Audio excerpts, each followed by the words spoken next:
Good evening, a very good evening to everyone who are joining with us at the comfort of their homes. Ladies and gentlemen, welcome to Better Why, the fifth phase of Better Why, organized by the Rotary Club of Colombo East and YMCA Sri Lanka. And I think this fifth phase of Better Why is under the topic A Revolution in Education, a timely project, I think a very timely topic for us to talk about today. And I think with regards to the panelists, you might have already witnessed as do our uh, through our campaigns and our PR material. But let me formally introduce to you the panelists for the evening. First off, ladies and gentlemen, please welcome uh, Venerable Dr. Bandagiri Somuwansatero, educated at Bandagiri Mahavidyalaya and the Sri Lanka Mahapirivena. Venerable Dr. Bandagiri Somuwansatero possesses a Bachelor of Arts and a PhD in Child Philosophy in Education. A multifaceted professional, the Venerable Thero is the Director General of the National Children's Education Foundation, or the NCEF, the founder and managing director of the NCEF Buddhist College and NCEF Model Kindergarten. Venerable Thero also serves as the director of the NCEF Teacher Training Institute, National Child Information Center, and NCEF Vocational Training Institute. Whilst being an all-island Justice of Peace, Venerable Dr. Madhagiri Somuwansatero also served as a presidential advisor on education, specializing in early childhood and primary education. His Reverence was instrumental in the formation of the national policy on kindergarten education. Venerable Somuwansatero's love for Rotary is deep-rooted. Having served as the chairman of the Rotary Volunteer Committee, the Vocational Service Committee, the Community Service Committee, and as the Assistant Governor, and also the chairman of the Children at Risk Committee in 2010 to 2011, he has been recognized as a distinguished multiple Paul Harris Fellow, one of Rotary's highest honors, celebrating the patronage of the Rotary Foundation. A key theme of the early child and primary education policy advocated by Thero is education programs and workshops for the parents, preschool teachers, pregnant mothers, and so on and so forth. He pioneered the establishment of 32 model kindergartens and provided advisory services to all 9 provincial councils on their assisted educational programs. And he was also the Rotary District Governor for the Rotary District 3220 for the years 2017-2019. Aibon Swamin Wahanse Wahanseva Namaskara Purvakava me Sakachawat Piligannawa. Swamin Wahanse.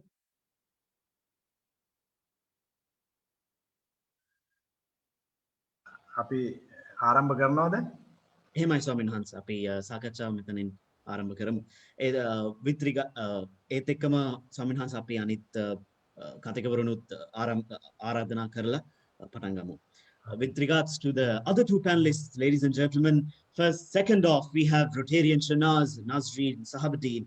She hails from a family of edupreneurs. Her father, K.M. Sahabuddin, is a founder of Cambridge International School, Marthalee, which is 30 years old and is the first international school in the Central Province, established in 1991. She started her primary education at St. Agnes Convent and moved on to Good Shepherd's Convent, Kandy, then went on to study business management from the University of Bangalore, specializing in marketing management, graduated in June 2004. She took her father's edupreneur career to the next level by launching the first global school in Sri Lanka, Maple Blair Global School, Sri Lanka. Returning home, Rotarian Shanaz set up the first international school in North Central Province, Cambridge International School on Radhapura in 2005. Thereafter, she developed the Colombo School with 15 years of experience. There are 3 schools, Colombo, Marthalee, and Anuradhapura, with a unique feature of Canadian education. She currently holds the position of Managing Director and Coordinating Principal of Maple Bear Canadian School, Colombo, Sri Lanka. She is dedicated and is highly passionate about her work, and her favorite pastime is Rotary. Being a second-generation Rotarian, she loves working on youth and child development projects. Please welcome Rotarian Shanaz Sahabuddin. Hi, Pankaja. Hi. Thank you. And with regards to the third panelist for the evening, Mr. Asanka Pereira. He was educated at St. Thomas's College in Mount Lavinia. Upon graduation, he qualified as an electrical engineer and electronic engineer from the University of Northumbria and returned to Sri Lanka to begin serving as the sub-warden of St. Thomas's College and Mount Lavinia, and as a teacher of mathematics in ordinary level, while embracing his passion for singing and choral music and programming embedded systems in his pastime. As a sub-warden, he spearheaded the digitization initiatives of St. Thomas's College made necessary by the pandemic, making St. Thomas's College the front runner in pandemic adaptation and the local school system. He is lauded as an innovative educationalist driven by passion, loyalty, and service to his alma mater. Please welcome Mr. Asanka Pereira. Good evening, Pankaj. Good evening. ගෞරවනීය ස්වාමීන් වහන්සේ ඔබ වහන්සේගේ කැමරාව on කරන්න පුළුවන් නම් අපිට මේ ඉදිරි ටිකත් එහෙමයි ස්වාමීන් වහන්සේ.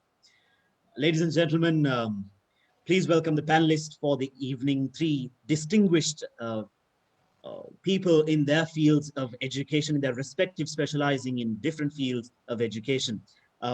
With that, let's get straight into the moderated questions.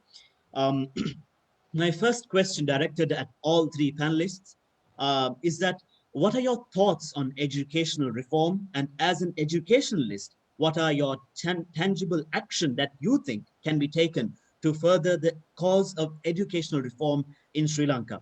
අවසරයි ස්වාමීන් වහන්සේ, අධ්‍යාපන ප්‍රතිසංස්කරණය පිළිබඳ ඔබ වහන්සේගේ අදහස් මොනවාද සහ අධ්‍යාපනඥයෙකු වශයෙන් ශ්‍රී ලංකාවේ අධ්‍යාපන ප්‍රතිසංස්කරණය සඳහා තවදුරටත් ගත හැකි පියවර මොනවාද යන්න තමයි මාගේ පළවෙනි ප්‍රශ්නය ඔබ වහන්සේ සහ සියලුම පැනලිස්ට්ලට. හොඳයි. එහෙමයි ස්වාමීන් වහන්සේ. මම කතා කරන්නද මුලින්? එහෙමයි ස්වාමීන් වහන්සේ. ඇත්තටම මේ අධ්‍යාපනය කියන විෂය මා විශාල පුළුල් විෂයක්. මේකේ පොඩි කොටසකට තමයි අපි දැන් මේ වෙලාවේදී මේ අවතීර්ණ වෙන්න හදන්නේ. ලංකාවේ අධ්‍යාපනයේ තියෙන තත්ත්වය ඉස්සෙල්ලා වටහා ගන්න ඕන. අධ්‍යාපනය මොකක්ද කියලා. අධ්‍යාපනය කියලා කියන්නේ මේ මානවයාට අත්‍යවශ්‍යයෙන් ලබා දිය යුතු ඥානයක්, දැනුමක්. අධ්‍යාපනය මොකද මේ ලෝකේ ඉන්න භයානකම සත්වයා මනුෂ්‍යයා වන නිසා මොහුගේ මොලේ ක්‍රියාකාරීත්වය මේ බොහොම වැඩි නිසා මේ ඔහු යම්කිසි දැනුවත් කිරීමක් නොකළොත් මුළු ලෝකෙම විනාශ වෙනවා. ඒ නිසා අනිවාර්යයෙන්ම අධ්‍යාපනය ලැබලා දෙන්න ඕන මේ මනුෂ්‍යයා කියන සත්වයාට. ඒක නිසා අධ්‍යාපනය ලබා ගැනීම ඔහුගේ අයිතිවාසිකමක්. ඒ වගේම අනිවාර්යයෙන්ම රටක් රාජ්‍යයක් වශයෙන් වගකීමක් තියෙනවා රටේ පුරවැසියන්ට අධ්‍යාපනය අනිවාර්යෙන් ලබා දෙන්න. අධ්‍යාපනය කියන එකේ කෙටියෙන් මම සඳහන් කළොත් අධ්‍යාපනය කියන එක ඉංග්‍රීසි වචනය ගත්තත් සිංහල වචනය ගත්තත් යම්කිසි කෙනෙකුගේ අභ්‍යන්තරයේ තිබෙන ශක්තියින් එළියට ඇද ගැනීම කියන එක තමයි සාමාන්‍ය තේරුම වන්නේ. අධ්‍යාපනය කියන එක ඒ විභව ශක්තියින් අවදි කරන්නට මොනතරම් දුරට අධ්‍යාපන ක්ෂේත්‍රයේ හැකියාවක් තියෙනවද කියන එක තමයි අපි සාකච්ඡා කළ යුත්තේ. මොනතරම් තියෙනවද, ඒ වගේම මොනතරම් සම්පාදනය වෙලා තියෙනවද කියන එක. පරිසරය සූදානම් වෙලා තියෙනවද කියන එක තමයි අපි කල්පනා කරලා සාකච්ඡා කළ යුත්තේ. ඉතින් අපේ රටේ අධ්‍යාපනය ගැන නම් ගොඩක් දේවල් කතා කරන්න පුළුවන්, හොඳ සහ නරක. අපි ඔය හරියෙන් මම හිතන්නේ ඊගාව අවස්ථාව අනිත් අයට ලබා දුන්නොත් හොඳයි කියලා මම හිතනවා. Brigadier Shanaz, if you may moderate your view on the question. You're on mute, Brigadier Shanaz. Sorry about that. No. Okay. Thank you, Pankaja. Your question was thoughts on educational reform and Yes. education. Yes. So I would like to start by saying the pandemic showed us that the education was broken. It also showed us how to fix it. I will also associate COVID here. Before COVID, progress towards inclusive and equitable quality education was too slow. It was forecasted that over 200 million children will still be out of school in 2030.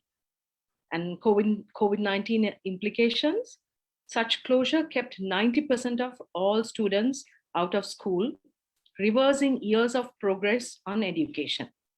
And remote learning remains out of reach for at least 500 million students.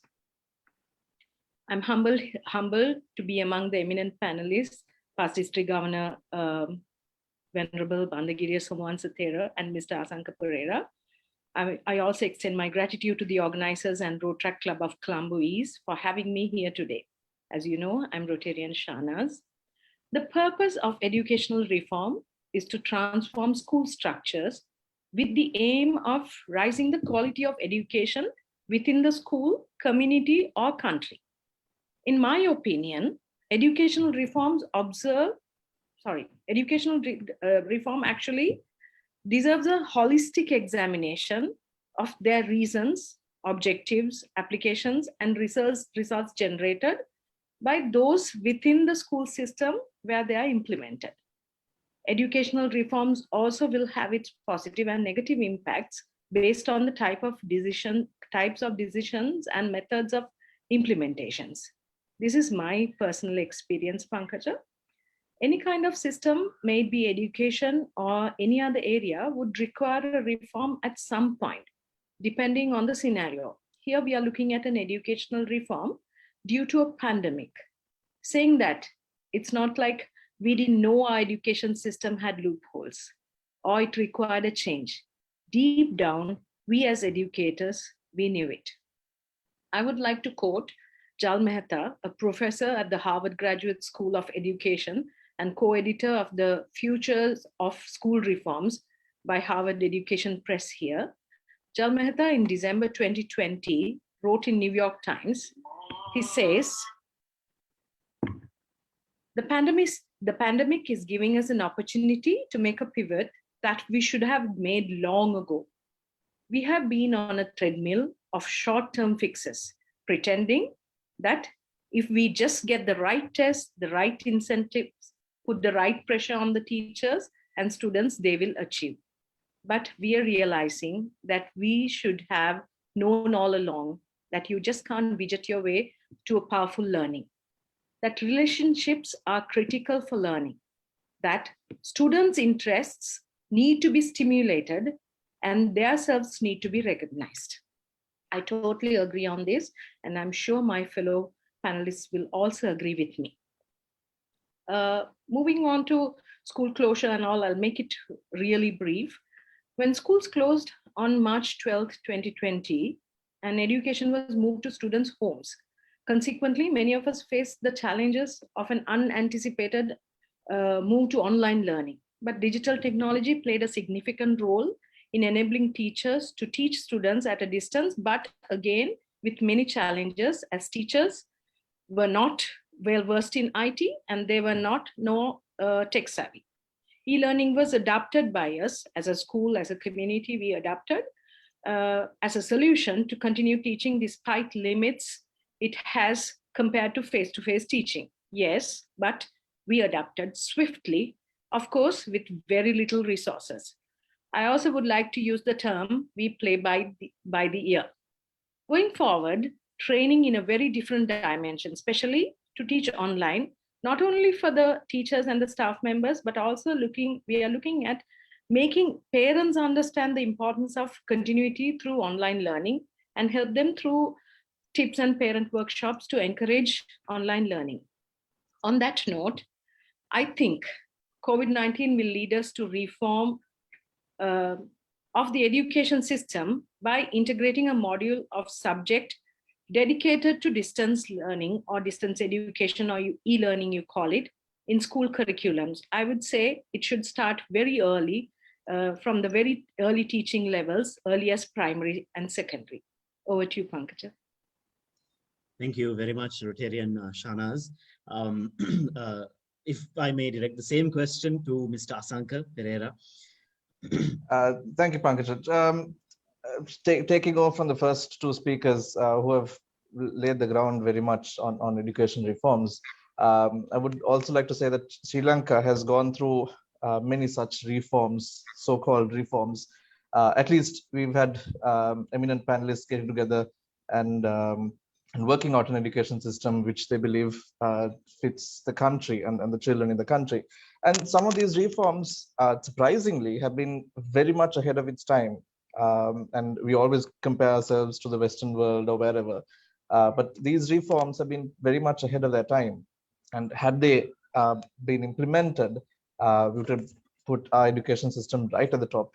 But unfortunately, much like almost everything else, these reforms were only theoretical.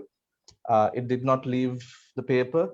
It never moved from policy to action, and that's where things got stuck. So although we had the reforms and we have the idea for the reform, it never filtered into the classroom. For example, uh, although a lot of importance is given to innovation and creativity inside the classroom through practical understanding, doing assessments, doing whatever practical activities to better understand the lessons, the children are still tested on the power of their memory, right, and their ability to regurgitate at the exam. And so basically whatever you do in the classroom, if it doesn't filter out to address the examination system, you're always going to get stuck, right? And that's where we are at the moment.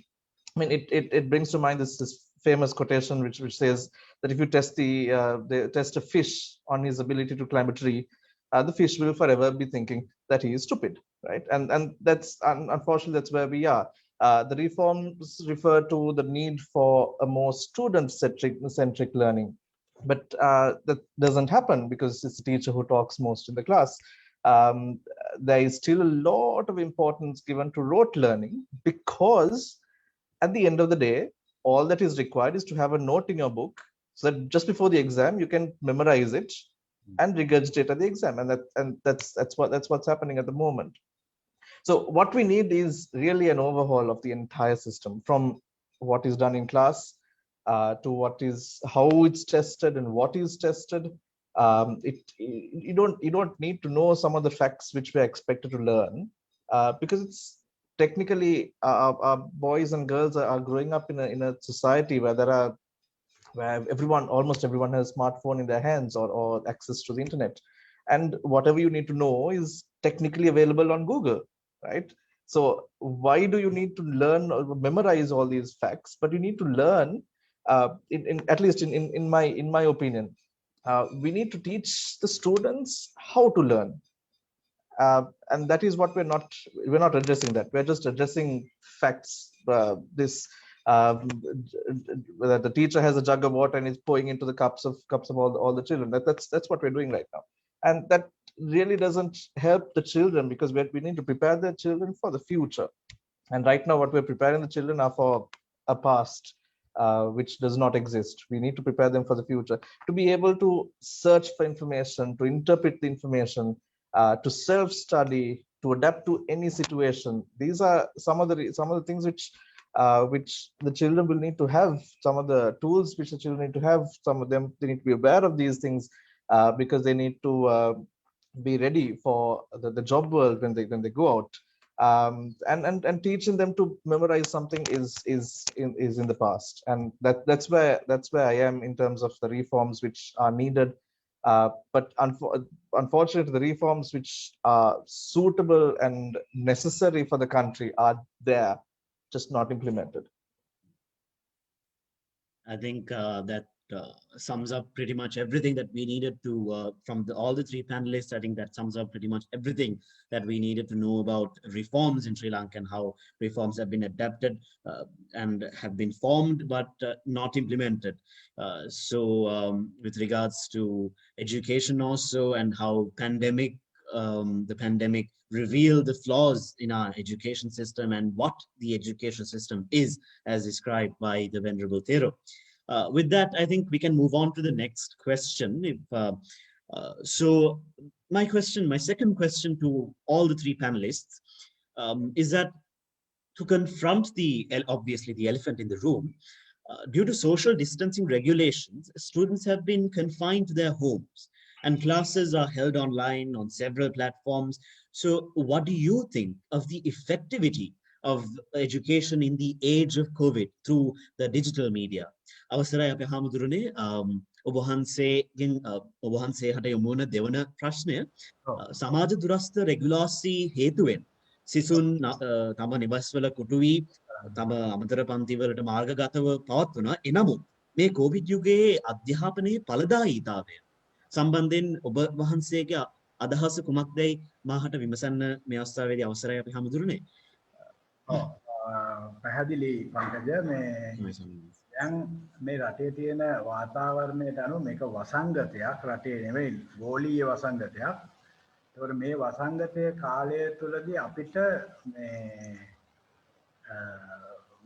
Covid ප්‍රශ්නය නිසා මේක එකපාරටම ආපු දෙයක් නිසා කිසි කෙනෙකුට මුකුත් හිතා ගන්න බැරි මට්ටමක් තියෙනවා. අපි දැනට ලාවට පැලස්තර අලවන මේ වැඩපිළිවෙලක් නේ දැන් කරගෙන යන්නේ.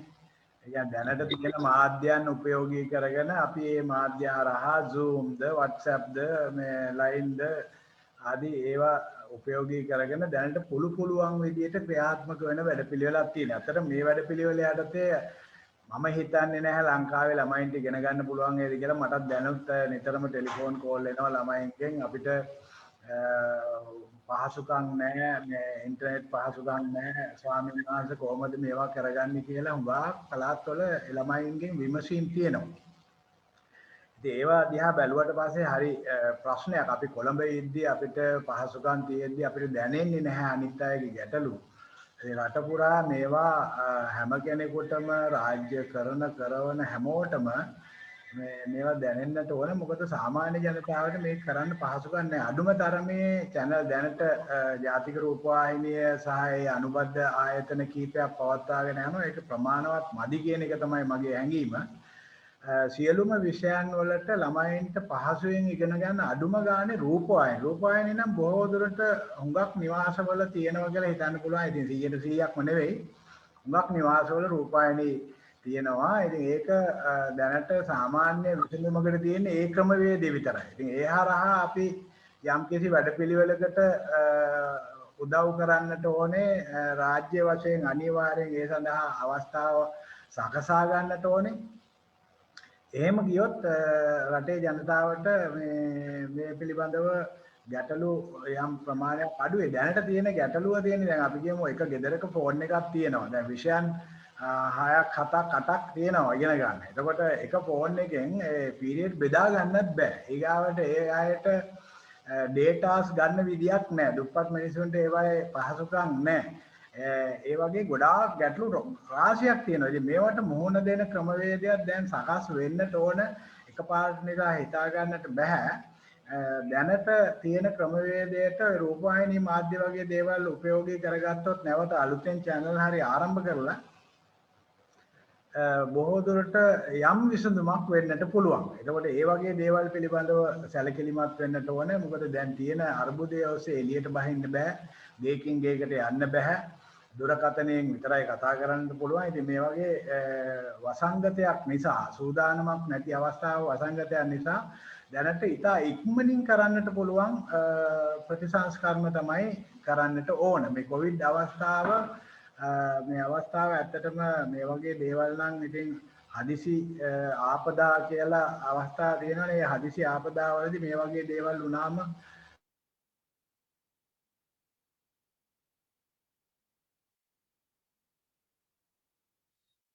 කියලා යම් දෙයක් මට හිතෙනවා.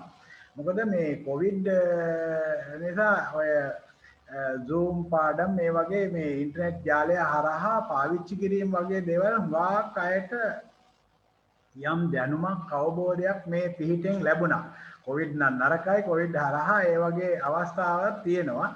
මිනිසුන්ට උනන්දුව අවබෝධය දැනුම කියන ඒවා.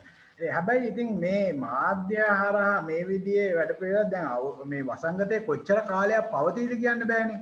කොච්චර කාලයක් පවතීද කියන්න බෑ. මිනිස්සු මහා ලොකුවට ආඩම්බරයට උජාරුවට අරක පුළුවන් මේක පුළුවන් විවිධ ඉන්ටර්නෙට් පහසුකම් තියෙනවා. දැන් ඩිජිටල් තාක්ෂණයේ ඉහළයි කියලා කයිවාරු ගැහුවට මිනිස්සු දන්නේ නැහැ තමන් ඉන්නේ මොන පදනමකද කියලා. අඩුම ගානේ ඇහැට පේන්නේ නැති මේ පොඩි වෛරසයක් නේ දැන් මිනිස්සුන්ට මේ බෝ වෙලා තියෙන්නේ. මුළු ලෝකෙම කෝටි ගණන් මැරෙද්දි මහ ලොකු කයිවාරුව කියන එක නවත්තන්න ඕනේ. ඒව සඳහා වියදම් කරන ඒවා අඩු කරන්න ඕනේ. අනවශ්‍ය දේවල් සඳහා වියදම් කරන ඒවා යුද්ධ වගේ ඒවා ඉතින් අපිට බේරන්න බෑ. සමහර අයගේ තියෙන කේන්තියට කෝපයට අවශ්‍යතාවයට කරනවා. නමුත් ඒ සඳහා වැය කරන වෙනත් වැඩක් නැති දේවල් සඳහා වැය කරන ඒවා උපරිම වශයෙන් මෙන්න මේ වගේ අවශ්‍යතාවලට පරිමහින ජාතියක් සන්නද්ධ වෙනවා කියලා කියන්නේ ඕකට. සන්නද්ධ වෙනවා කියලා කියන්නේ සන්නද්ධ වෙන්නට ඕනේ. ඒ සන්නද්ධ වීම සඳහා අපි ගොඩක් මේවා පාඩමට අරගන්නට ඕන. දැන් මේ වෙලාවේදී අපිට පුළුවන් මම හිතන්නේ සරලම මට දැනෙන විදිහට පුජ්‍යලිකව මට දැනෙන විදිහට channel කීපයක් ආරම්භ කරන්න ඕන. අධ්‍යාපනය වෙනුවෙන් අධ්‍යාපන අමාත්‍යාංශය හරහා ඒවා සිද්ධ වෙන්නට ඕන. ඒවා පුජ්‍යලිකයට කරන්න බෑ. ඉතින් සාමාන්‍ය මිනිස්සුන්ට මේ පවුල් වල ගෙවල් වල ළමයි මොකද අවුරුද්දට දෙකට ළමයින්ගේ මොළය වර්ධනය වෙලා ඉවර වෙනවා. වයස අවුරුදු 6 වෙනකොට මිනිහෙක් වෙලා ඉවරයි. ඒ කියන්නේ මිනිස්සෙක් වෙන්න ඕන ආදරය, කරුණාව, දයාව, අනුකම්පාව, සමාජ සම්බන්ධතා, යුතුයකම්, වගකීම්, නිර්මාණ ක්‍රියාශීලීකම්, නායකත්වයේ දීපත් වීම කියන මේ උච්චාරණයේ සබකෝලේ නැති මේව ඔක්කොම ඉවර වෙනවා වයස අවුරුදු 6 වෙනකොට. ඉවර වෙන කියන්නේ සම්පූර්ණ නවතින්නේ නැහැ. ඉතින් ඒ වයස වෙනකොට අපි දල වශයෙන් මිනිස්සෙක් වෙලා ඉවරයි කියන එක තේරුම් අරගෙන ඉන්න ඕනේ. එතකොට ඒ වයසෙන් පස්සේ තමයි ඉස්කෝලේට යවන්නේ. එතකොට මිනිස්සෙක් ඉස්කෝලේට යවන වයසක මේ වහුපැටියෙක් ඉස්කෝලේට යවන්නේ නැහනේ. මිනිස්සෙක් යවන්නේ අන්තර් පුජ්‍යල සම්බන්ධතා ගොඩනගා ගන්න පුළුවන් මූලික මනුස්සකම් කියන ඒවා නිර්මාණය වෙන්න ඕනේ. දැන් මේ අවුරුදු දෙකේම ලදරු පාසල් නැහැ. එතකොට ගෙවල් වල ඇත්තටම දැන් මේ වෙලාව හොඳම වෙලාව. මොකද ලදරු පාසල් විශේෂයෙන් යවන්න ඕන නැහැ. රේඛා විශේෂයෙන් යවන්න ඕන නැහැ. ගෙවල් වල අම්මයි තාත්තා ඉන්නවා.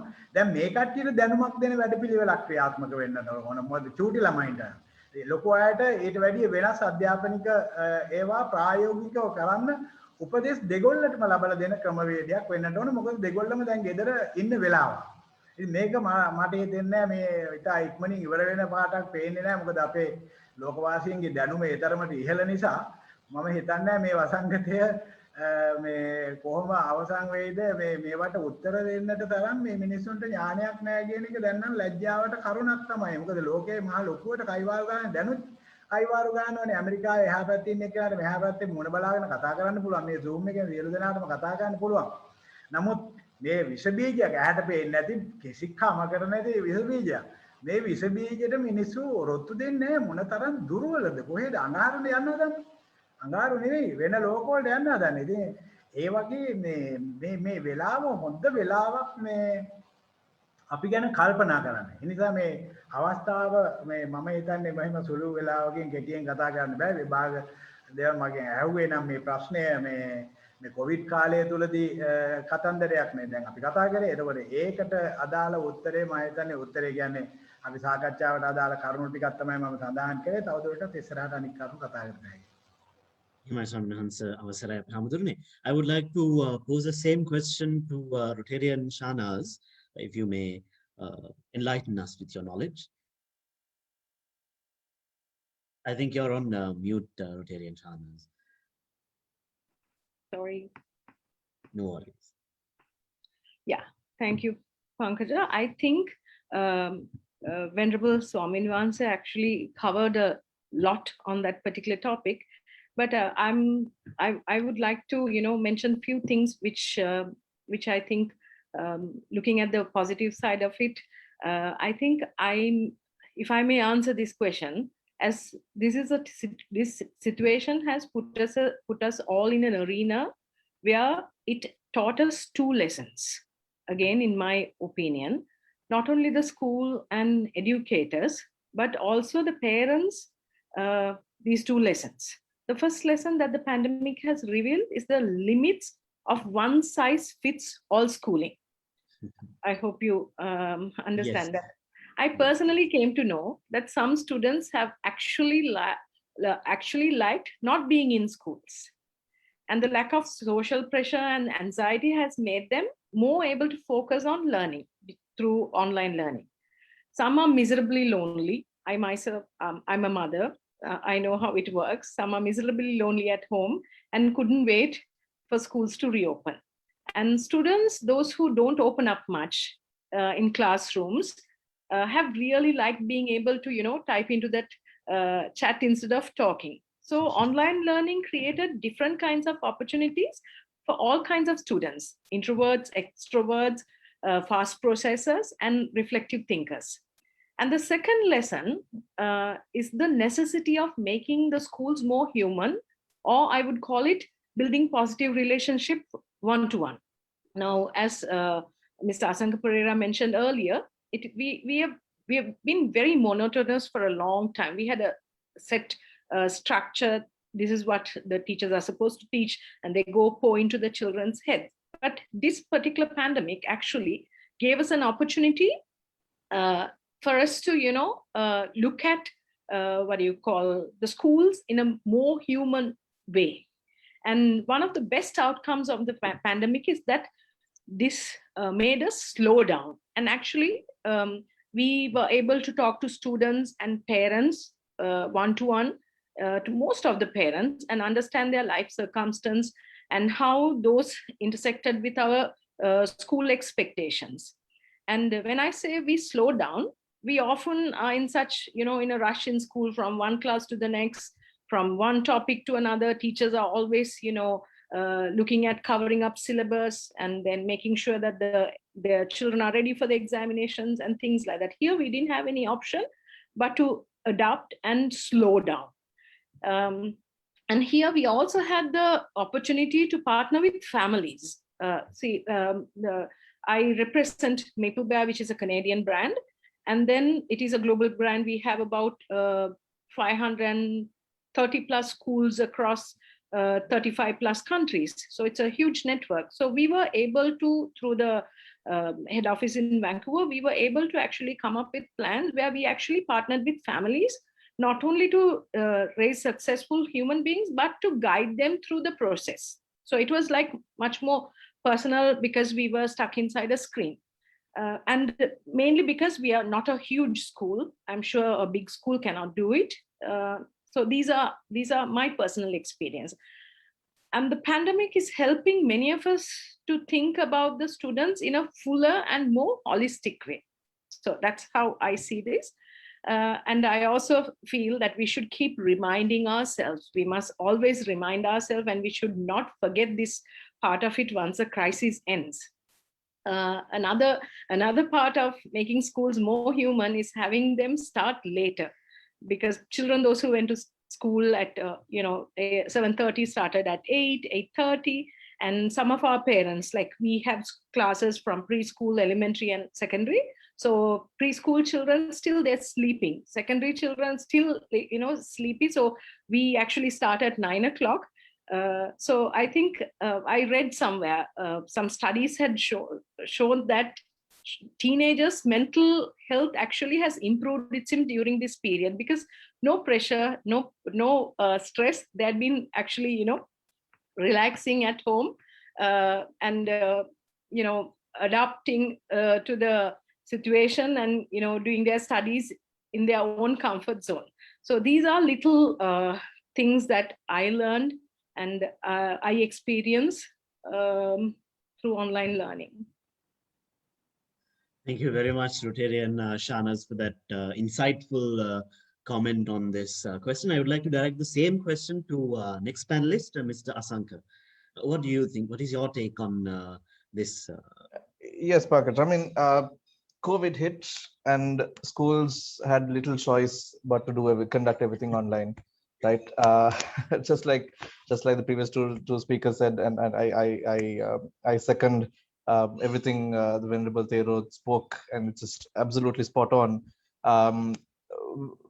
We realize that this system is broken, and we knew about it already, but it just opened eyes, and that although we have an online system which is somewhat substituting the actual classroom, not everyone has the same opportunities, right? Not all the children have the same opportunities. They don't have devices, they don't have data. We've had to provide some devices and data through the help of other parents and old boys or whatever to the students who couldn't afford that, right? So although yes, it was a good substitute. Actually, it was the only substitute. We couldn't think of anything else. It was the only substitute. So it worked out well in order to carry on the learning or the syllabus, let's say, which we were supposed to do. And if you ask anyone, all the teachers would probably tell you that we are behind. Our children are behind. That we have to do these online classes, or else our children will fall behind. What does falling behind mean? Falling behind from the syllabus which we have set for them, right? That's not necessarily education. Education is so much more. It's not just a syllabus. It's just not starting at grade 1, going up to grade 11, sitting for the O levels, then sitting for 3 years and sitting for the LOs. That's not education. That's the schooling system which we are confining ourselves to. But that's not education. Education, you can learn so much from wherever. Even at home, being at home, being with the families, being with their parents, and helping out for the younger kids. Our teachers are making sure that the children help their mothers at home. Just because they're boys, it doesn't mean that you can't go into the kitchen and help your mother, right? Uh, that's all part of education, because as the Venerable Thero told at the very beginning, education is the formation of a human being, and that formation doesn't necessarily have to stick inside that box where we call a syllabus. And that's what education is, and that's what although we are at home, I don't think our children are at any disadvantage, but we, unfortunately, because we are in that system, we need to fall into that system, and we must carry on online classes so that we prepare them for the exam at the end of the year. But school is where you learn your social skills. It's where you come to meet your friends, is where you interact with one another. And that aspect of growth, unfortunately, is what is missing from our children, is what our children will miss when they grow older. They did not have the opportunity to come early in the morning and play cricket on the ground, or to play run and catchers, or that what makes a child a child. That's unfortunately what they've missed out in my opinion. But in terms of education, as in terms of the syllabus, yes, the online system will cover it, but I don't think that is education. Definitely, most definitely. I think අපේ හාමුදුරුවෝ සඳහන් කරා ගොඩක් කරුණු අපේ මේ pandemic එක සම්බන්ධයෙන් ලංකාව සහ ලෝකයේ විද්වතුන් කොහොමද මේ පැන්ඩමික් එකට මුහුණ දුන්නේ සහ එතනින් එහාට අපි ඊට මොනවද කරන්න පුළුවන් සහ අධ්‍යාපනයේ යනු මිනිස්සෙක් කිරීම මිසක ඊට වෙනත් දෙයක් නෙවෙයි යන්න වහන්සේ සඳහන් කරා. මම හිතන්නේ ඒක අපේ ප්‍රේක්ෂකයන්ට ගොඩක් වැදගත් වෙනවා. Along with that, I think Rotarian Shanaz also mentioned that school has to start quite later in the day, which I personally would like to happen, because I hate waking up in the morning. But with regards to what Mr. Asanka said, I think it's completely true that school is where essentially you learn the first bits of socializing. I mean, without school, I wouldn't have my best friends with me. So that part of life for these youngsters is missing. So with that, I think we can move on to the next question, which is specifically directed at Mr. Asanka. So St. Thomas's College, to my knowledge, led the fight in the digitization and taking education online. And this leading the fight and making sure that St. Thomas's is the spearhead of taking education online. And what made you motivated to accomplish this task, and what was the far-sighted thinking that, and what thoughts can you leave with other young people and enthusiasts and other educationalists of this method, of your methods of taking education online? Well, to be very frank, Pankaj, it was completely due to this conversation I had with the parents earlier on as the pandemic hit, right? So it wasn't planned. It was quite by chance. It was just an ordinary conversation with a parent, and he said that this is early on in March, right? So he said that in his opinion, schools will not start for the next 6 months, right? That was the motivation technically for me to try to look for systems out there, because he said although, because at that time it was only few numbers in Sri Lanka, although the West was very badly hit. So what he told me was, okay, it looks small right now, but because of the repercussions and because of the cascading effect, we will not be able to resume school for about 6 months. Now, so this was in March, and he was saying, be ready to start only in September. So a good 6 months of schooling was to be missed out, and that was where I got where I started with experimenting with different software available. What is the easiest? Because being very frank, not all the teachers in our school were tech savvy. Not all the children were tech savvy. Not all the parents were tech savvy.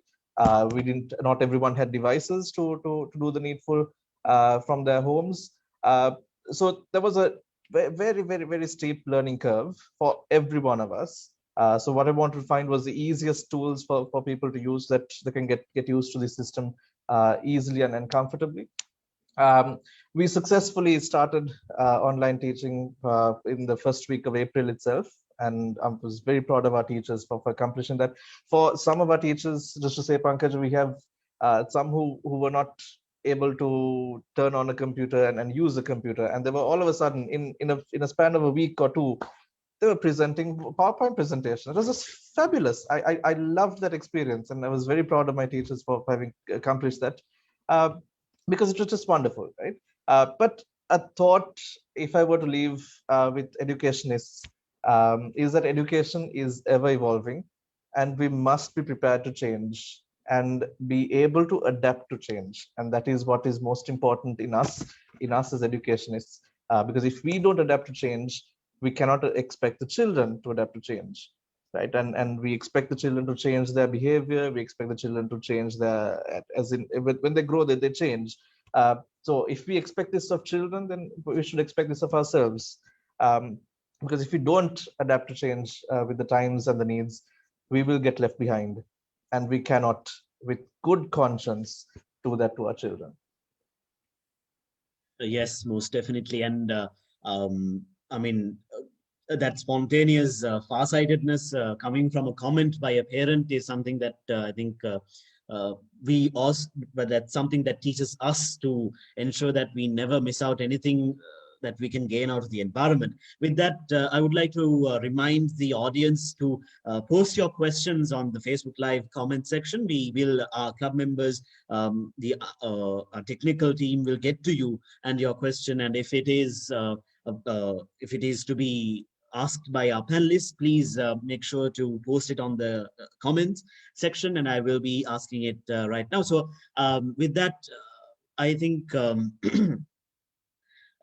we can move on to the other question, and this is directed at Rotarian Sahabdeen. So, as an educationalist, what are your thoughts on the effects of digital education on the psychosocial development of children? And what is your opinion will be the long-term effects of such a system on individual children? That is our fourth question directed at Rotarian Sahabdeen. Thank you, Pankaj. Very interesting question. If you ask me, I'm not someone who is very much in favor of online learning or too much of device usage. As I always believe, human connection is very important for anyone to learn. We are human. We are not devices. But then sometimes we have to dance according to the tunes, right? So this is a time that we have to dance according to the tune that the pandemic has uh, created. So every coin has two sides, even technology. Increased technology use has the potential to create social disconnection for the young and older children alike, which can negatively impact in their development of social and relational skills. I agree. As an educationist, I agree. And I'm sure that there are enough and more researchers to prove this. But I would like to emphasize on the word increased. Now, when we say usage of devices can harm or have a negative impact on children, now we see some children. Now we have preschoolers, we have children from the elementary and secondary. There are parents coming to my office, and if they have to talk to me, if the child is a preschooler, if the child is not allowing the parent to talk to me, what they do is immediately they pull out a device and say, okay, watch this, give it to the child's hand. So what we are actually doing is we are getting the child to get used to those devices. Anything is totally controllable. You cannot pinpoint, and or you cannot say this is good and this is bad. As I told you, there are two sides of any coin. So it is in our hands as educators, schools, parents. It is in our hands how much screen time. Now for us, for our parents and for our teachers, we have a long document where we talk about screen time. So when you say during COVID, the online classes, there are parents, those who call us and tell our coordinators, look, we can't forward our children for online classes because we don't want our children staring at a screen. For the smaller ones, we do about 30 minutes. And for the bigger children, it depends on various age groups, different timings. So I don't think children staring or sitting in front of a screen for a short period, interestingly listening to something or actively engage in hands-on experience, activities, or doing something which they like to do, will have any negative impact. But yes, again, I would like to emphasize the word increased usage of these devices. I see teenagers, they have their mobile phones, obviously they are on Instagram or any other social media, and most of the time they're just a funny thing happened. My kid, couple of days back, she woke up and she was doing this in her sleep, and then she went back to sleep. And I was totally how would I say this? I was very upset. I told her, look, she's not someone who is using it for too long, but this is what has happened to the children. So what I would say is it is in our hands to control and to make sure that it does not have a negative impact on children. But yes, if you allow it to happen, it will definitely negatively impact on the development of social and relational skills of the children. Yes, thank you very much, Rotary and Shahnaz. I think there was a statement posted on our Facebook comments. I'm going to ask that as a question. I think he meant it as a question by Anuradha Lianapathirana. There should be a system to encourage adults to improve IT and language skills. Most people, when they leave school, rarely take time to learn anything new. What is your take on it? Facebook live comment section එකේ දාලා තිබුණ එක ප්‍රශ්නයක් තමයි අපේ සියලුම පැනලිස්ට් ලගෙන් අහලා තිබුණා IT සහ ටෙක්නිකල් මේ සම්බන්ධයෙන් ඒ විවිධ අංගෝපාංග ඉගෙන ගන්න විවිධ මිනිසුන්ට කියා දෙන්න ප්‍රෝග්‍රෑම් එකක් තියෙන්න අවශ්‍යයි කියලා අනුරාධ ලියනපතිරණ මෙතුමා කියලා තිබුණා. ඒත් එක්කම ඒගොල්ලෝ පාසලෙන් පිටත් වුණාම පස්සේ වෙනත් අධ්‍යාපනික වශයෙන් කටයුතු කරන්න යුනිවර්සිටි ඒවට අමතරව අධ්‍යාපන කටයුතු කරන්න වෙනත් පැති සහ වෙනත් අංගෝපාංග නැති බවත් සඳහන් කර තිබෙනවා. ඔබ වහන්සේගේ අදහස කුමක්ද මේ සම්බන්ධයෙන්? ඕක නම් පංකජ ටිකක් බැලුම් ප්‍රශ්නයක්. මොකද මේ සාමාන්‍ය ඔය වගේ ඒ පහසුකම් සැපයීම මේ පොදුවේ යම් වගකීමක් දරන අංශ විසින් ක්‍රියාත්මක කළ යුතු දෙයක් ප්‍රධාන වශයෙන්. මට නිකන් මම කතා කරනකොට මම කල්පනා කරපු එකක් තමයි මේ වගේ දේවල් දැන් අවුරුද්ද ගිය මාර්තු නේද මේ සිද්ධිය වුණේ ගිය අවුරුද්දේ. මාර්තු සිද්ධ වෙලා දැන් මේ වන විට අවුරුද්දක්වත් මාස ගාණක් ගිහිල්ලා තියෙනවා. අපිට දැන් ඒ අත්‍යවශ්‍ය අංශවලට අපේ අවධානය යොමු වෙලා අඩුයි කියලා මට මේ සාකච්ඡාව අහගෙන ඉන්නකොට පෙනුණා. ඇත්තටම මේ අපි කොහෙද ඉන්නේ කියලා මට ලොකු ගැටලුවක් තියෙනවා. දැන් ඒ වගේ දේවල් වලදී පොඩි දේවල් දැන් ඔය මේ තාක්ෂණය පිළිබඳව අවබෝධයක් ලබා දීමේ වැඩපිළිවෙලක් ඊගාවට ඒවා පහසුවෙන් මිනිසුන්ට ගන්න පුළුවන් ලාභයට ගන්න පුළුවන් සිස්ටම් එකක් හරි ගස්සලා සුළු මුදලකට මේ විදිහේ ෆෝන් එකක් iPhone එකක් හරි සුළු ගානකට ගන්න පුළුවන් රජයේ ඔය මේ බරපැන වල ගැටලු තියෙනවා තමයි. නමුත් මේක අත්‍යවශ්‍ය ප්‍රයොරිටි දීලා මේ වගේ එකක් ලාභයට ගන්න පුළුවන් වෙන්න සකස් කරලා දුන්නොත් ඉතාමත්ම පහසුයි. එහෙම නැත්නම් දැනට ඉතින් ඔය ඒක තමයි විසඳුමක් එකක් තියෙන්නේ. මොකද රාජ්‍ය මැදිහත් වීම ඔස්සේ මේක යම් පහසු මිලකට මිනිස්සුන්ට මිලදී ගන්න පුළුවන්, ළමයෙකුට අධ්‍යාපනය ලබන්න පුළුවන් ක්‍රමවේදයක් සකස් කරගන්න මේ පහසු මිලකට සපයන ක්‍රමයක් සකස් කරන්න ඕනේ. ඊගාට දැනට දැන් ඒක කොහොම සිද්ධ වෙයිද දන්නේ. දැනට මේ පිළිබඳව මාධ්‍ය හරහා විශාල වශයෙන් දැනුවත් කිරීමක් අවශ්‍ය වෙනවා මේවා ප්‍රයෝගී කරගන්නේ කොහොමද කියලා. එතකොට වෙන ලාභයට කරන්න පුළුවන් ක්‍රමයක් කියලාවත් එකක් නැහැනේ. දැන් ගෙවල් වල වෙන වෙනම ළමයි ඉන්නේ. ගෙවල් එක්කහුව වෙන්න පුළුවන් නම් ඕන ළමයින්ට ඒ එක්කහුව වෙන දැනට දෙන්න පුළුවන්. දැන් මේ එක්කහුව වෙන්න බැහැනේ. මේක වෙනම ගෙදරක එක ළමයෙක් හෝ ළමයි දෙන්නෙක් හෝ 4-5 දෙනෙක් ඉන්නේ. එතකොට ඒ අයට මේක පාවිච්චි කරන්න පුළුවන් ක්‍රමවේදයක් පොදුවේ අපි හැමෝම කල්පනා කරලා බලන්න ඕනේ. ඉතින් දැනට තියෙන කෙටි විසඳුම් තමයි ඉතින් අපිට පුළුවන් විදියට උදව් කරනවා මිසක් වෙන කරන්න දෙයක් නැහැ. දැන් උදව් කරනවා කියන එකේ සීමාවක් නැහැනේ. දැන් විශාල ජනගහනයක් ඉන්නවා. ඒ ජනගහනයේ විශාල පිරිසක් දැන් ඉන්නේ කොළඹ, නුවර, ජෆ්නා, ගාල්ල, මාතර වගේ සිටි ලිමිට් එකේ ඉන්න කට්ටියට බොහෝ දුරට මේ පහසුකම් තියෙනවා. ගම්බදව මම හිතන්නේ බොහොම විශාල වශයෙන් මේක ආරංචිය හැටියට දැනගන්න තියෙන විදිහට දැනගන්න අපිට තොරතුරු වෙන විදිහට විශාල පිරිසකට මේ අවශ්‍යතාවය තියෙනවා. මේවා කොහොමද ක්‍රියාත්මක කරන්න කියලා අපි කල්පනා කරගෙන යන්න ඕන. අපිට පුළුවන් විදිහට උදව් කරන්න පුළුවන්. නමුත් මේ අපි ඒ පුළුවන් අයගෙන් ඉල්ලන්නට ඕනේ මේවා දැන් තියෙන අයගේ ඒවා පාවිච්චි කරන්න පුළුවන් වෙන්නේ යම්කිසි දැනුවත් කිරීමක් මාධ්‍ය හරහා කරන්න ඕනයි කියන එක තමයි මට දැනෙන්නේ. Hemai Swaminathan. I would like to ask direct the question of the same to all the other panelists. What is your take on this question, Rotarians, Shanaz? I think you're on mute. A quick clarification. Now, the viewer out here had been asking that he would like to know how he could learn these, IT related matters. Is that the question? No, yes, exactly. So what he was saying is how the system should be changed to encourage adults to learn IT and language skills.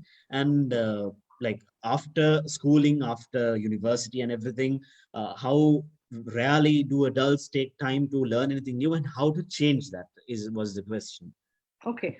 First and foremost, I would like to tell everyone, I think there's at the present context, I don't think there's going to be a lot of help from anyone to teach anyone anything. So what I would like to tell the particular viewer is that please, sir, go out there, Google or go into the YouTube, whatever you want to know.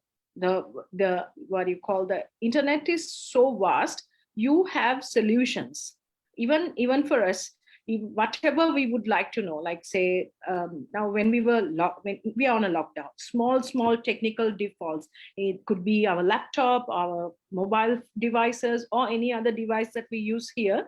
If I'm unable to do it, I quickly go into Google and I just ask Google to help me how to rectify the thing. So likewise, if somebody would like to learn something, they can definitely go and just it's a simple search. Go into Google and do a simple search. You definitely will get some help.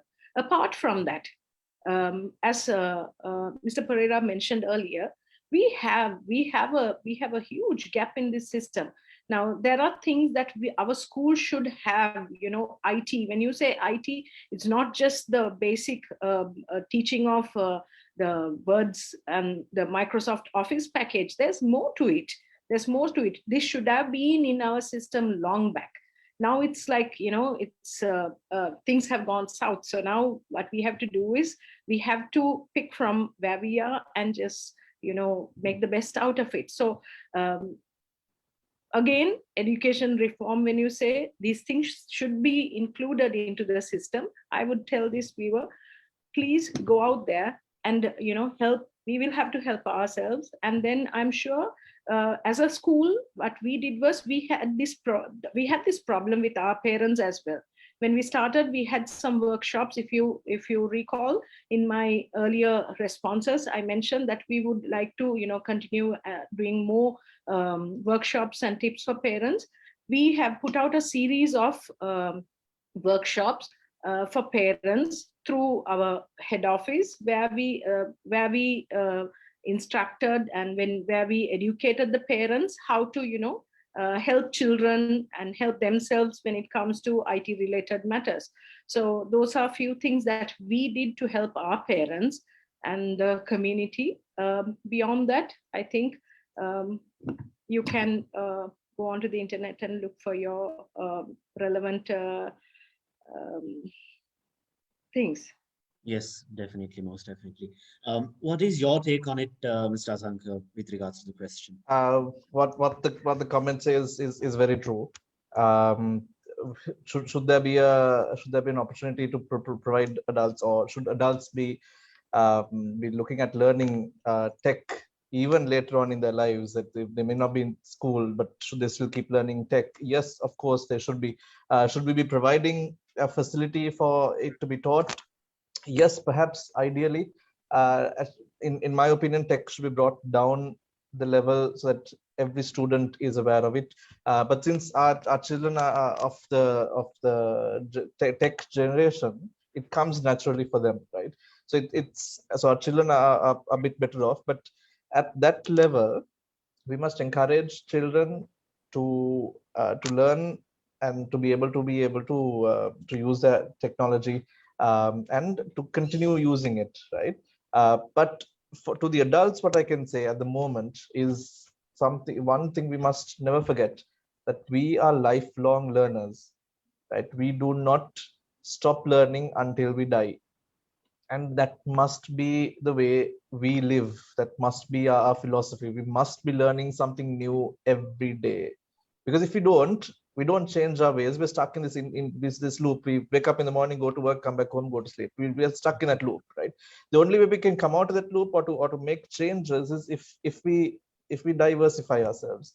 And that's where the lifelong learning comes in. The motivation for that must come from within. There's no choice to that. You must be motivated to learn. And perhaps this is something we need to teach our children, because our children at this age, they're easily moldable. We should be able to mold them and say, listen, you must be lifelong learners. Your learning doesn't stop just because you finish university, right? Your learning must continue until you die. Most definitely. Thank you very much for all of your viewpoints with regards to the question posted by one of our viewers. Moving on to the next question, I would like to direct this question first and foremost to Mr. Asanka Pereira. The need for educational reform in Sri Lanka is not a matter of debate. Obviously, it needs reform. However, where do you think we need to begin in order to reform our system, and what factors of that system must be urgently reformed, is my question. I would say two things towards this point. One is to say that everyone responsible for education or responsible for conducting education and reforms in the country must come together, right? Something which doesn't happen is the people who write the syllabus do not talk with the people who teach the syllabus. The people who teach the syllabus don't talk with the people who make the exam papers. The people who make the exam papers don't talk to the people who mark the exam papers. So it's very disjointed, and you could never have one system, because they're all pulling in different directions. We must unify that, and we must come to one uniform understanding and direction. That's my point number one. Point number two is we have to put the child in the center. We must take away ourselves. We are the adults. We are the adults deciding for what is best suitable for the child, but we must put the child in the center. We can't put ourselves in the center and say, we know there are people who make papers, who make the exam papers, the questions very difficult, just so that the children can't answer it. What's the point in that? That doesn't prove anything. It just says that, okay, you're a professor, you know much about the subject, but that doesn't help the child. So that's when the child is not in the center. So the child must be at the center. What do you want the child to learn? Where should he, what should we be forming in his life? If those questions can be answered, I think that the reform will take place very easily. Thank you very much, Mr. Asanka. අවසරයි අප හැමදෙරෝනේ ඔබ වහන්සේට තමයි මේ ප්‍රශ්නය වතත් යොමු වෙන්නේ. ශ්‍රී ලංකාවේ අධ්‍යාපනය ප්‍රතිසංස්කරණය අත්‍යවශ්‍යයි. අපගේ පද්ධතිය ප්‍රතිසංස්කරණය කිරීම ආරම්භ කළ යුතුයයි ඔබ වහන්සේ සිතන්නේ කොතනින්ද සහ ඒ අංශවලින් කුමක්ද ඉතා ඉක්මනින් ප්‍රතිසංස්කරණය කළ යුත්තේ ස්වාමීන් වහන්සේ අවසරයි අප හැමදෙරෝනේ. පංකජ මේවට උත්තර මම කතා කරන්නම්. ඉතින් සාමාන්‍ය සරලව කියන්න බැරි වෙනවා. මේ ලදරු අවස්ථාව, ඒ කියන්නේ මුල්ම අවදියේ ඉඳලා මානවයාගේ මුල්ම අවදියේ ඉඳලා මේ වැඩපිළිවෙල සැකසෙන්නට ඕනේ. ඒක නැතුව පාසල් යන වයසෙන් පටන් අරගෙන කරන්නට බෑ. මොකද හේතුව මුල්ම වයසේ අධ්‍යාපනයට අපේ රටේ සිස්ටම් එකක් තාම හැදිලා නැහැ. ඒක අපි දිගටම ක්‍රියාත්මක කරගෙන ආවා. තාම එහෙම එකක් හිතන්නට තරම් පොදුවේ මහ ජනතාවගේ අවබෝධයේ මදිකමක්ද මම දන්නේ නැහැ. කොහොම හරි ඒක ප්‍රමාණවත් වෙලා නැහැ. මොකද මුල් කාලේ තමයි පංකජ මානවයෙක් මේ පොදු මිනිසෙක් හැටියට සමාජිකයෙක් හැටියට ගොඩනගෙන්නට අවශ්‍ය කරන මූල ධර්ම ගොඩනගෙන. හුඟක් අය හිතාගෙන ඉන්නවා එක වසරෙන් කියලා. එක වසරෙන් නෙවෙයි. මුල් කාලේ තියෙනවා මේ මදරින් ඇටැච්මන්ට් ස්කින්ෂිප් කියන මුල්ම අවස්ථාවේ ඉඳලා මේ සමාජයට හිතකර ධර්ම වැඩෙන්නට ඕන. ඒක මම වැඩි විස්තර කරන්න යන්නේ නැහැ. මේ සාකච්ඡාව කෙටි වෙලාවක් තියෙන නිසා. එතකොට මුල් ළමාවිය සාර්ථක නොවි එක වසරේ සිට අධ්‍යාපනය සාර්ථක වෙන්නේ නැහැ. ඊගාවට එක වසරේ ඉඳලා 10 වසර දක්වා යන අධ්‍යාපනයේදී ඇත්තටම මේ 5 වසර ශිෂ්‍යත්ව වගේ විකාර නිසා රටවල් ගොඩනගන්න බෑ. මොකද 5 වසර ශිෂ්‍යත්ව මොන දෙයකට තියෙනවද කියලා හිතා ගන්නට බෑ. ඒකේ ඇත්තටම යම් තේරුමක් ඇතුව වැඩක් කරන්නත් පුළුවන්. නමුත් එහෙම දෙයක් දැන් සිද්ධ වෙන්නේ නැහැ. එතකොට මේ 5 වසර ශිෂ්‍යත්වයට විශාල අහේනියක් මේ අධ්‍යාපන වැඩ කටයුතු කඩාකප්පල් වෙන්නට. මොකද 5 වසරේ අර දැන් අපේ මිස්ටර් පෙරේරා මහත්මයා කිව්වා වගේ මේවා මේ විෂය කියන එක මේ ඇත්තටම ළමයින්ට ලබලා දීම මේ විෂය කියන්නේ පංකජ මේ යම්කිසි දැනුමක් ලබලා දෙන එක. ඒ දැනුම කියන එක ගත්තම මනුස්සයන්ට විතරක් සාධාරණ වෙන එකක් නෙවෙයි. ඒක සතුන්ටත් පුළුවන් මේ දැනුම ලබා ගන්න.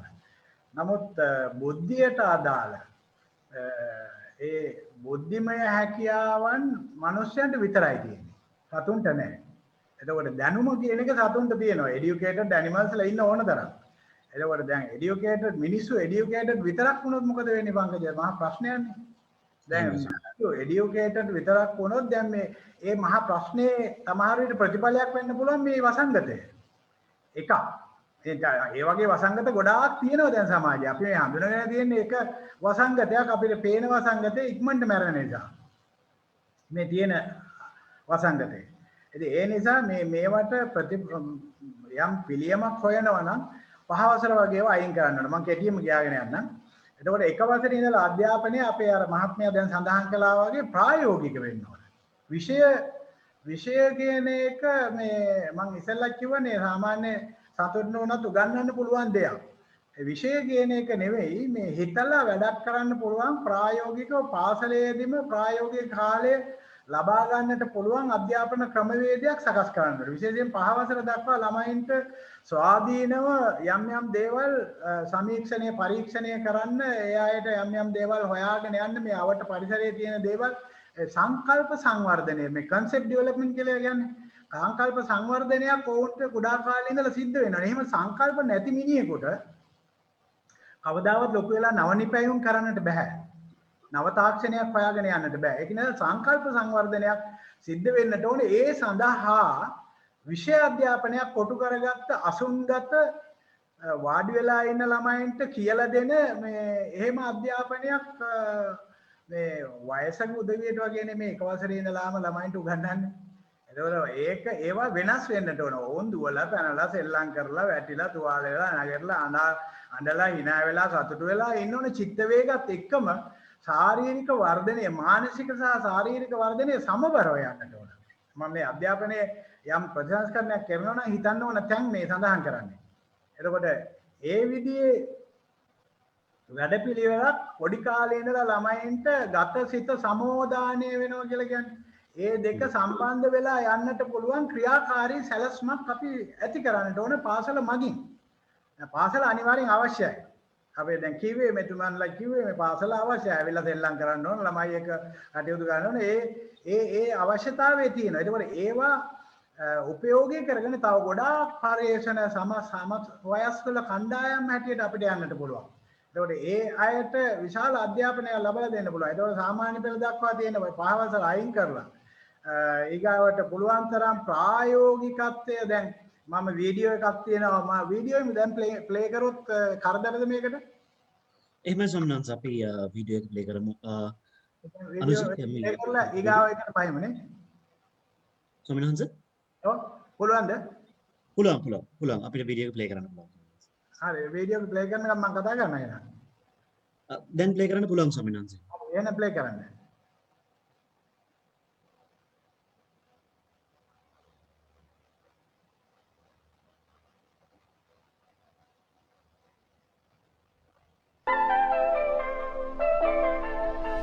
This car stops for kids who want to cross the street, and as a way of saying thank you, watch what they do next. This is what you call respect. This might be a rare sight for most of the world, especially from children this age, but not in Japan. Here, even if they're in a hurry, they never forget to pay respect. Japanese kids are even polite to machines. And in the world where there is too much rudeness, Project Nightfall needs to investigate how the hell Japanese kids are different from the rest of the world. Well, first of all, while most schools teach only academic knowledge, in Japan, children are being also taught good manners. And it starts before they even reach school. How I brought up, or how my mother taught me what I was doing wrong is usually to think of other people's feelings. They are taught how to be independent and have sense of responsibility by letting them go to their schools on their own every single day, no matter the age. I'm not kidding. In Japan, parents don't escort their kids to school. And once they reach the school, they are taught how not to be spoiled by serving their own food, doing their dishes, cleaning their mess. What's crazy about it is that it's so effective that in many Japanese schools there are no janitors. No janitors because the children are the janitors. And once that young kid is back home, politeness doesn't stop. Just look at this adorable little girl who offers her mother help by buying stuff from the store alone. And on the way to the store, she even knows exactly how to recycle trash. What a beautiful side of good manners. A result of a system and tradition that in Japan people practice for more than 60 years now. It's a culturally indoctrinated understanding that children are supposed to be independent by the time they start grade school, really. So that's age 6. It is no secret that our childhood has an impact on our adulthood. And that is exactly why adults in Japan are also ultra polite. Just look at these people patiently waiting for passengers to get off the train before they can enter. No cutting in line, even on escalators. As someone who used to live in London, I really see this as an impressive thing. And remember how I showed you kids being janitors? Well, in one World Cup, the Japanese audience literally cleaned after the game. What you're looking at now is an amazing example of good manners taught from young age. Impressive good manners in a huge country. After all, population is 126 million people, and yet it's considered one of the most disciplined, organized, and cleanest countries. They also have one of the lowest crime rates in the world. And all of this is a proof that no one is born rude or aggressive. Most often, bad behavior is being taught at the level of home, at the level of school, and even at the level of the whole country. And so, as we look at these children being so nice, as we look at these adults living in unity, acting so politely, I hope you can help me share this video to send an important message that if we want our children to grow into selfless, loving, kind, and responsible people that we can be proud of, it all starts with us. පංකජ Hemai Swaminathan. මම හිතන්නේ ගොඩක් ඒවා අපි කියන්න ඕනේ ඒවා මම මේ වීඩියෝ එක දැක්ක මේ Facebook එකේ ඒක නිසා තමයි ඒක සේව් කරලා තියාගත්තේ. ඒකට අපිට පැහැදිලිව පේන එකක් තමයි මේ මිනිස්සු දැන් යම්කිසි නිෂ්පාදනයක් කරනවා කියන්නකො. ඒක නිෂ්පාදනයක් කරනකොට ඒ නිෂ්පාදනය වන භාණ්ඩය මට සිලිටු වැදගත් සියලු දෙනාට පාවිච්චි කරන්න පුළුවන් පහසු දෙයක් බවට පත් වෙන්නේ සීලාචාර මිනිස්සෙක් හදුවොත් විතරයි. අසීලාචාර මිනිස්සෙක් හදුවොත් එහෙම වෙන්නේ නැහැ. අපේ රට වෙන භාණ්ඩ නම් ගොඩාක් මේ සීලාචාර නැති භාණ්ඩ ගොඩක් එන්නේ. එන අපි මිල දීලා ගන්න හැටි ලෝක වෙළඳපොලේ තියෙන වෙළ දීලා ගන්න හැටි. මොකද මේ මිනිස්සුන්ට එන්නේ දැන් ඔය මං ජපානයේ වගේ වෙන පිට රටවල් වල මං දකින්න දෙයක් තමයි මේ එකම භාණ්ඩේ එහෙ ක්වොලිටි හොඳයි මේ ක්වොලිටි හොඳ නැහැ. මේ මිනිස්සුන්ගේ හැටියට තමයි ඒ බඩු මෙහාට එවන්නේ. ඔය දැන් ඔය විවිධ දේවල් එවනවා වගේ. ඒක නිසා මේ අපි තේරුම් ගන්නව නැත්නම් මේ පැහැදිලිව කියන්නේ ලැජ්ජ බය ඇති જાතියක් හදන්න නම් ඔය අධ්‍යාපනයේ යම් වෙනසක් වෙන්නට ඕන. අර එක වසරේ ඉඳලා 12 11 වසර දක්වාත් 11 වසරේ ඉඳලා 13 වසර දක්වාත් 13 උසස් පෙළ දක්වාත් ඊගාවට විශ්වවිද්‍යාල අධ්‍යාපනයේ ප්‍රායෝගිකත්වය ඒ කියන්නේ විශ්වවිද්‍යාලයෙන් අවුට් වෙනකොට උසස් පෙළෙන් අවුට් වෙනකොට ළමයා ශ්‍රමය ඔහුට මේ පුහුණු ශ්‍රමයක් තියෙන්නට ඕන. ඒ පුහුණු ශ්‍රමයට අපි කාලසටහන් හදා ගන්නට ඕන. මේක ලොකු ගැඹුරු කාරණයක් සාකච්ඡා ගන්න ඕන ගොඩක් වෙලා. ඒකේ ඒ කාලය තුල ප්‍රායෝගිකව ක්‍රියාත්මක වෙන්නට ඕන. දැන් අපි දැක්කා මේ ළමයි මෙහෙම අතු ගන්න මේ වැඩකාරයෝ නැන්නේ ලංකාවේ සේරම වැඩකාරයෝ ඉන්නේ. වැඩකාරයෝ ඉන්න නිසා කන ඒවත් කවන සාමාන්‍ය පෙළ ළමයින්ට කැම කවන අම්මලා ඉන්නවනේ විභාගේ ඉන්ටර්වල් වෙලාවෙදී. ගිහිල්ලා කට අරිනවා කිඹුලා වගේ ගිලිනවා පොත බලාගෙන ඉන්නවා. ඉතින් එහෙම සත්තු හදලා කාර්යාල වලට ගියාම මිනිස්සුන්ගේ වැඩ කරයිද? අද කාර්යාල සේරම කඩා වැටලා නේද තියෙන්නේ. ඒතර මානසිකත්වයේ කොහෙද ගිහිල්ලා තියෙන්නේ? මේ අධ්‍යාපනයේ තියෙන අධ්‍යාපනයේ නරක නෑ පංකජ. මේවා ක්‍රියාත්මක කරන ක්‍රමවේදයන් වල ඒ ඉන්න පුජ්‍යලයෝ මේ අතපසුවීම නිසා දැන් මොකද ටියුෂන් මේ ෆීල්ඩ් එක මේ තරම් වැඩි වෙලා තියෙන්නේ. මෙච්චර පාසල් පද්ධතියක් තියෙද්දි. එතකොට ටියුෂන් වල ඉස්කෝල වල උගන්වන ගුරුවරුම ගිහිල්ලා ටියුෂන් කරනවානේ. ඒතකොට ඉස්කෝලේ පන්තියේදී උගන්වන්නේ නැති ඒවා ටියුෂන් එකේදී උගන්වනවානේ. ඒ මහල්සාල අපරාධයක් නේ. ඒ නිසා අපි මේ අධ්‍යාපනයේ ප්‍රායෝගික වෙන්නට ඕන. ඉගෙන ගන්න විෂයේ තාර්කික ඥානය වගේ දේවල් ඇඟට පුරා ගන්නට ඕනේ. ගතසිත සමෝදානය වෙනවා කියන්නේ ලේවල තියෙන්න ඕන පංකජ. මේ ඉගෙන ගන්න දේවල් ලේවල තියෙන්න ඕන. ඔළුවේ විතරක් වෙන්න බෑ. ඔළුවේ විතරක් නම් educated only. එහෙම වුණොත් මේ සතුන් වගේ වෙනවා. මිනිස්සුયો නම් ඇඟේ ලේවලත් ඒක ගමන් කරන්නට ඕන. ඒ සඳහා ඉන්ද්‍රිය 6ක් තියෙනවා. ඒ ඉන්ද්‍රිය 6ම සමෝදානය වෙලා ඉගෙන ගන්න පුළුවන් දේවල් වෙන්නේ. අර ඇහුවා බැලුවා කියන ඒවාට අග්ගාලා අමතක වෙනවා, කළ දේ අමතක වෙන්නේ නැහැ කියලා කතාවක් තියෙන්නේ. ඒතකොට ඒ වගේ අපි ක්‍රියාත්මක වෙන්නට ඕන. ක්‍රියාත්මක වෙන අධ්‍යාපනය සකස් කරන්න ඕන. ඒවට සිලබස් විස්තර ඇහුවොත් කියන්න පුළුවන් කොහොමද වෙන්න ඕන කියලා. නමුත් වෙලාව නැහැ. මම හිතන්නේ ගොඩක් වෙලා ගත්තා. කොහොම වුණත් අපිට මේ ආචාර සමාචාර කියන ඒවා තියෙන්න ඕනේ. දැන් ලංකාවේ එහෙම දකින්න ලැබෙන්නේ නැහැ නේ. කොහේවත් කනකොට කෑම එක ස්තුතියි මගේ දෙමව්පියන්ට මේවා හරි ගස්සලා දෙන්නේ දෙමව්පියනේ. කොහෙවත් කරන්නේ නැහැ නේ. දෙමව්පියන්ට අඩුම ගානේ වැඳලා යන එකක් කරන්නේ නැහැ නේ. මේ මිනිස්සුන්ගේ මාව මේ ලෝකෙට බිහි කරේ කියලා. එතකොට එහෙමවත් නැතුව අපි කොහෙද এডুকেෂන් මේ රිෆෝමර්ස් කතා කරන්නේ කොහොමද? අපිට කතා කරන්න බෑ. ඒක නිසා මුලින් ඉඳලම වැඩපිළිවෙල හැදෙන්නට ඕනේ. ඒ හැදෙන මිනිස්සෙක් වෙන්නට ඕන. ස්තුතියි කියන්නට ඕන. පිටිපස්සේ ඉන්න මිනිස්යාගේ ඇඟේ ටෝලිමට ඉන්නකොට අත වැදුනම සමා වෙන්න කියලා කියන්නට ඕන. ඒක දෙපැත්ත ඔරෝගෙන ගියම් බෑ. ඉස්සරහින් යන වාහනේ පිටිපස්සේ යන වාහනේ ඕන් ගෑවම ඉස්සරහා ඉන්න මිනිස්සයා කේන්ති ගන්නවා. එයා ෆෝන් එකේ එල්ලලා ඩ්‍රයිවිං කරන්නේ.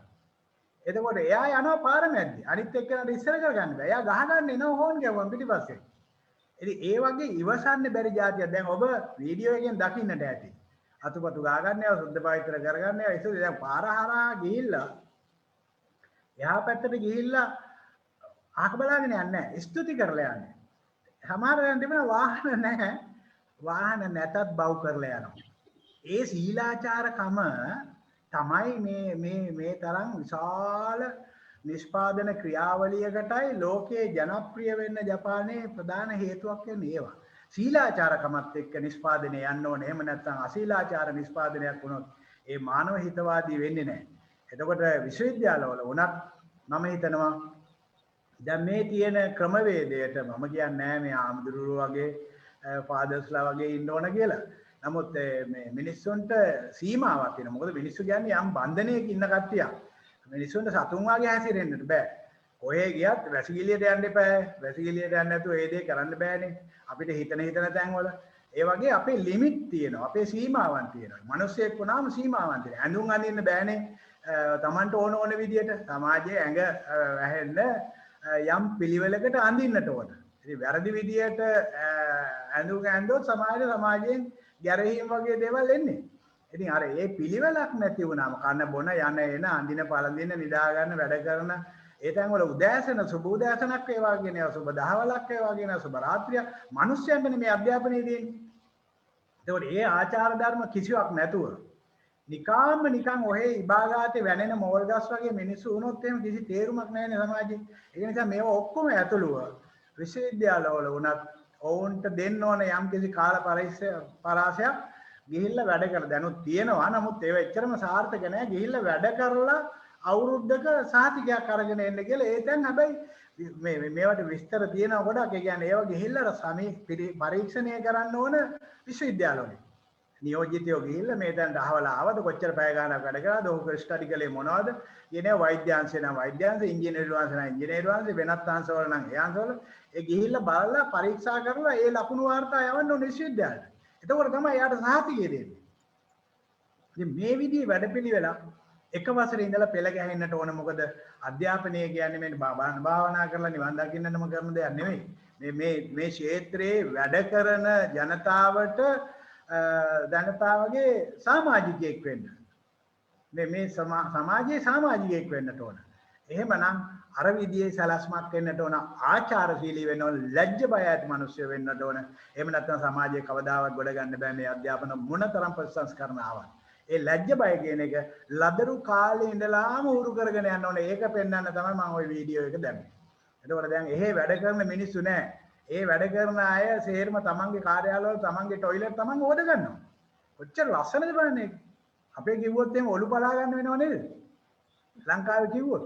එහෙම කරන්නේ කියලා ඔයාගේ টয়ලට් එක ඔයා හොද ගන්න කියලා අපිට ඕවා කරලා පුරුද්දක් නැහැ කියලා. ගන්න පුරුද්දක් නැහැ. ඇත්තට මේක ගෙදරට අරගෙන යනවා ඊගාට ඒ පුරුද්ද.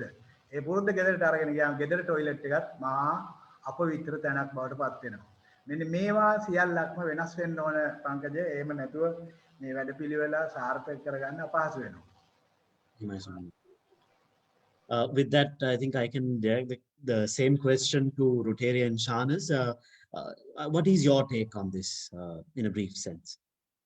So, Pankaja, I think both the other panelists, in detail, they have explained the way how a reform should take place in the system. So, if I may add up to that, I would say, as Swamin Vansa mentioned, and even Mr. Asanka mentioned, the reform will have to start from home. It has to start from home. There's no, parents cannot expect, the education system cannot change without the home front and the parents have a different mindset. They can't just send children to school and say, okay, the child will learn and the education system has to be changed. As it was very clearly mentioned by Swamin Wahanse, it has to start from home. That's very important. And the focal point should be the child. And a very important thing where we should bring in our attention is when who the policy makers are. When it comes to an education system, it's very important, the mindset of policymakers and who these policymakers are. It's very important, as Mr. Pereira mentioned, there should be some integration between each department or system. As he mentioned, there's someone who is making the syllabus. If the policymakers wants to include something which is in their agenda, they're bringing it into the books of the children, which is of no use. So it is very important there should be a proper standardization, and it should be properly, integrated, the system. That is one, and the focal point should be the child. And you can ask the questions, will this child benefit? You can use the 4-way test here to put the child in the center. Will this benefit the child? Whatever we are going to teach the child, is it the right thing that we are going to teach? So you can ask these 4 questions in a different way, keeping the child in the center. And the other thing that I also strongly believe is this grade 5 scholarship examination is of no use. It just damages the parents and the children. And parents should, at the end of the day, parents are psychologically down if the child does not get through. And the child, forget about the parents, they're adults. The child is totally broken. I have seen so many children, those who have got, very badly affected because of this an unnecessary examination. So these type of unnecessary things should be removed from the system. That is why, again, talking about the standardization, there should be a proper standard which we should set. I also believe that making practical subjects available will be very important for classrooms. We teach a lot of things for our children, and the syllabus is sometimes very, very tough to understand. As earlier panelists mentioned, they're making to make it look that the teacher can do it. But the question is, can the child do it? So just keep that in mind, and also include, subjects like entrepreneurship, coding, and various other things where you can actually bring the real child out, which will help them to the next level. There should be a seamless transition from preschool to elementary to secondary and to higher education. Are we looking at the question is whether our system or education or the curriculum is looking at a seamless transition, and is it going to help the child? Now, whatever we study in our O-levels, A-levels, is it helping us pursue a career? And when we go to the universities, sometimes students are stuck because they don't have certain things which require that point. Why haven't we taught those things in the schools? So these are a few things, but as Swamin Wahanse mentioned, this is a vast topic. I'm sorry. It will take a long time, but to summarize what I have to say about this is that I would say this has to start from home, and there should be some standard that we set. And when we set this standard, we have to make sure that the focal point is the child, and we integrate the system in a very seamless manner. Thank you very much, Rotarians. Shanaz, I think we have a lot of insightful thoughts with regards to the subject of revolutionizing education. However, we need to ensure that we are within the time frame. So I will be directing this next question to our panelist, Mr. Pereira. What are your thoughts on the long-term ramifications of schools takeover policy, that subject of schools taking over policy, and how have non-assisted private schools assisted this notion, and how it has established it? I would like to direct this question to Rotarian Shahnaz as well, with regards to her expertise in the field. Mr. Pereira, what is your take on this? Yes, so I mean, St. Thomas College, it falls into the category of unaided but government-approved private school, right? So we are very much in the system, which comes under the Ministry of Education. So we're not independent, so we can't basically do whatever we want. Basically, our children are part of. They need to sit for the O levels, they need to sit for the A levels, just like any other school. So that continues, but because we're part of the system. However, we are able to perhaps expand on what we can provide our children in a little with a little freedom, which the government schools may not have. I understand that I might be talking very politically incorrect statements right now, but I hope you bear with me. Yes. But we are able to have a good balance. What we strive for and what we try to achieve is to have a good balance between academics, between physical education, and spiritual education, right? So we feel that that's the overall, the all-rounded development of a child which is required, the academics, the physical, and the spiritual. So that's what we strive on, and because of that, we have been able to introduce certain programs like our Sound Mind, Sound Body program, which aims at inculcating good values in children with regard to respect. I mean, the video which was shown earlier, which is spot on. I mean, absolutely brilliant. Venerable Thero, I applaud you for what you said. It's absolutely spot on. What we need to develop is a society with respect. They need to show respect to one another, and that is something which we consider very important in through this program. And of course we're able to have a counseling department, so various things which we're able to have because we are an unaided but government approved private school, but we still fall into the conforms of what is expected in terms of having to pass the GCE levels, GCE levels. What are the long-term ramifications? Well, it probably provides us a little bit of that leeway, a little bit of freedom for us to achieve those things which we consider to be important for the child. We are not run by ourselves. We have a board of governors who govern us, so they decide on policy, and so it's chaired by the Bishop of Colombo because we are a Christian school. So we have a governing body. It's just that we have that bit of freedom. Is that's the only word I can use to bring in certain aspects of education into the system, which otherwise our hands would have been tied. Most definitely. I would like to direct the same question to Rotarian Shahnaz and describe it in the context of private schools. Okay. So Pankaja, when it comes to private schools in Sri Lanka, when we call ourselves the international schools, if you may know, or I'm sure Mr. Pereira and Venerable Swamin Vanse must be aware of it. If I'm not mistaken, 1994, there was an act and there was a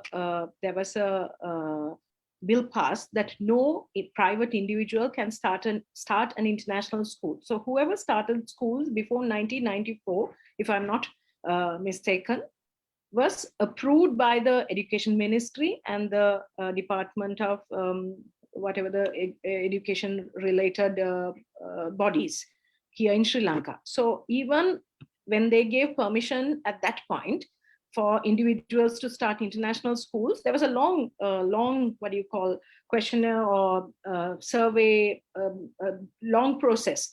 The people, those who run international schools, should be from the education background. They should, own such area of land, classroom, and various what do you call, things were various what do you call, descriptions were mentioned. So we fall under that category. If I'm not mistaken, there are about 62 international schools in the country falls under this particular act of international school, those who started schools before 1994.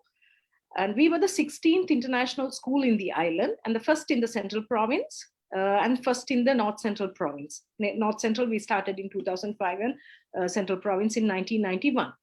So we also fall under the education department. We also have to abide by the rules and regulations, and we have to follow instructions. But again, as Ms. Pereira said, we are totally a private school.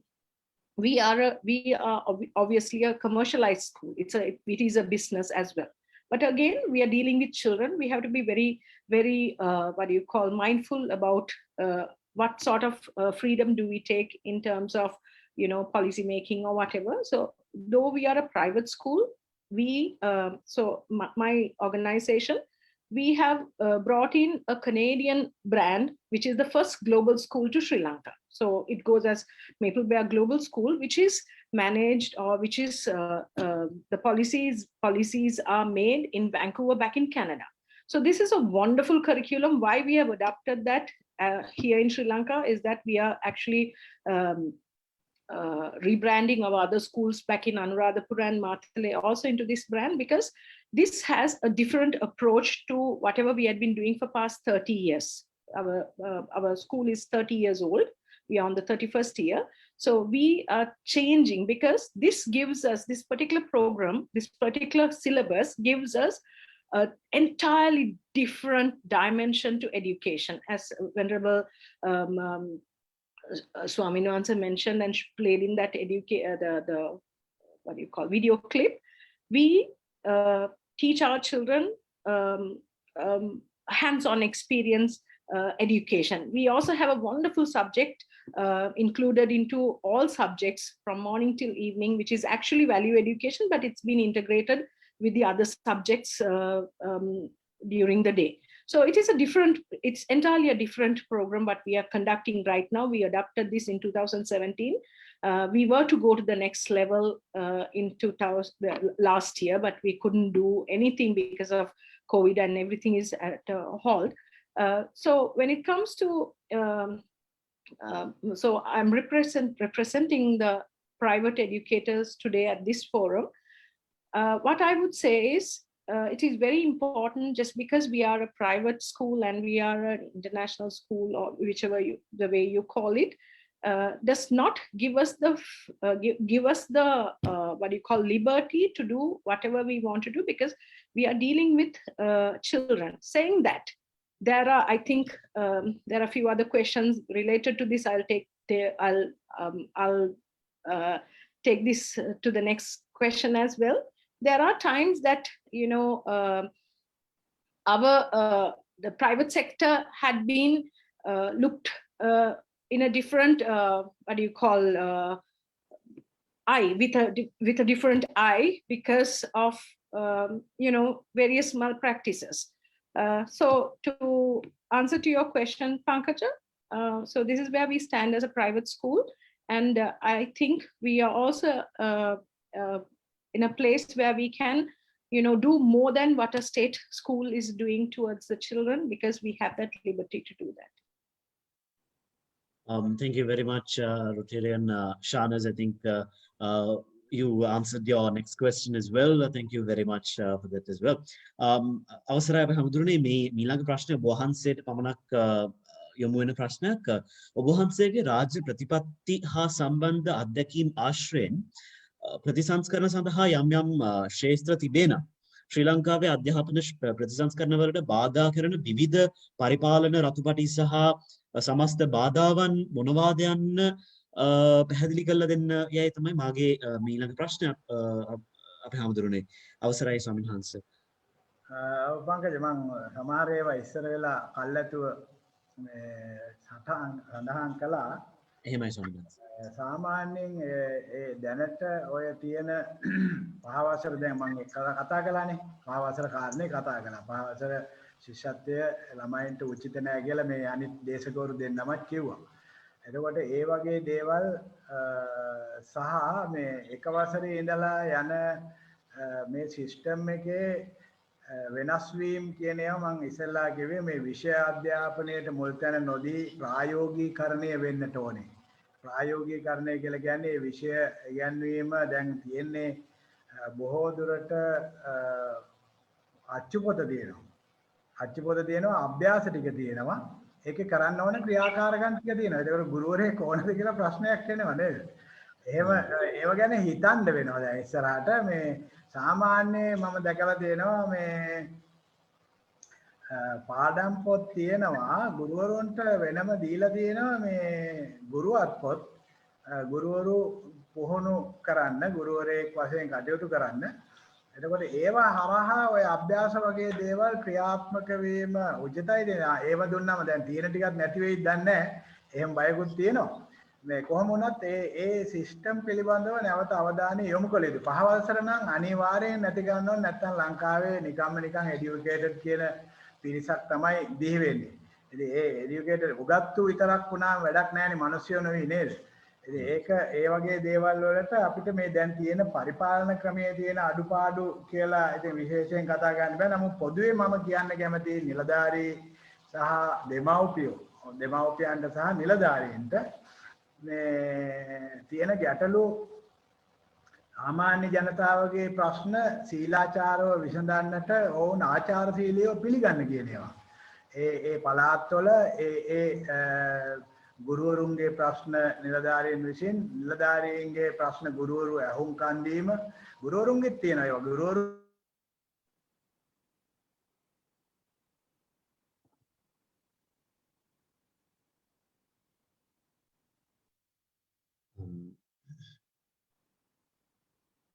I think there were a couple of technical difficulties on the end of Swaminathan sir. අවසරයි අපේ හැමතුරුනේ ඔබ වහන්සේට මම කියන දේ ඇහෙනවද දන්නේ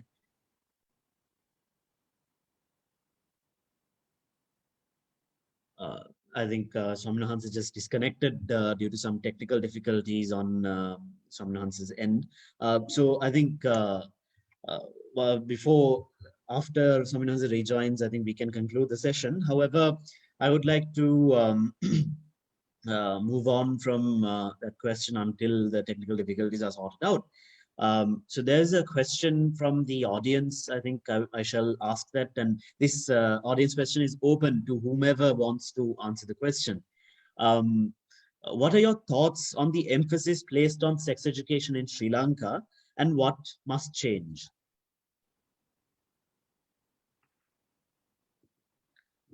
Mr. Pereira, would you like to go first? All right. The term sex education is a crude term. That's not what I would want to see is relationship education, right? That's some of the things which we are covering through one of our programs. That part of education is obviously required, right? And that is in heaps and bounds missing from our classroom. Because the teacher is shy or embarrassed to teach it, or the children are shy or embarrassed to listen to it, or for various reasons. We've also been in class, you know what it's been like. But whenever the topic of sex education comes in, everyone is it's considered a taboo topic, which it shouldn't be. It's part of life, right? But how it's done, how it's taught in our systems, how it's taught in our schools and in the education system, there's little to be proud of, because it doesn't look at the child's mentality. It just says, okay, you've reached a certain age, now is the time to learn about it. But it needs to be that topic needs to be somewhat suited for the age, for that child's development. So whilst it's necessary, we need to take care of how it's been done, and we need to make sure it's actually done in class. Just because there's a topic in health science in the book in grade 7 or grade 6, it doesn't get taught, right? To be very honest, it doesn't get taught, but it is definitely required, because we have children growing up who are completely lost, who just believe that sex is a taboo and something which should be disgusted about. It isn't. It's required for reproduction, and it's a topic which we need to teach our children, because they need to move out of this mentality and be able to function in society. That is my take on it. Shanaz? Yeah, so I totally agree with Mr. Pereira.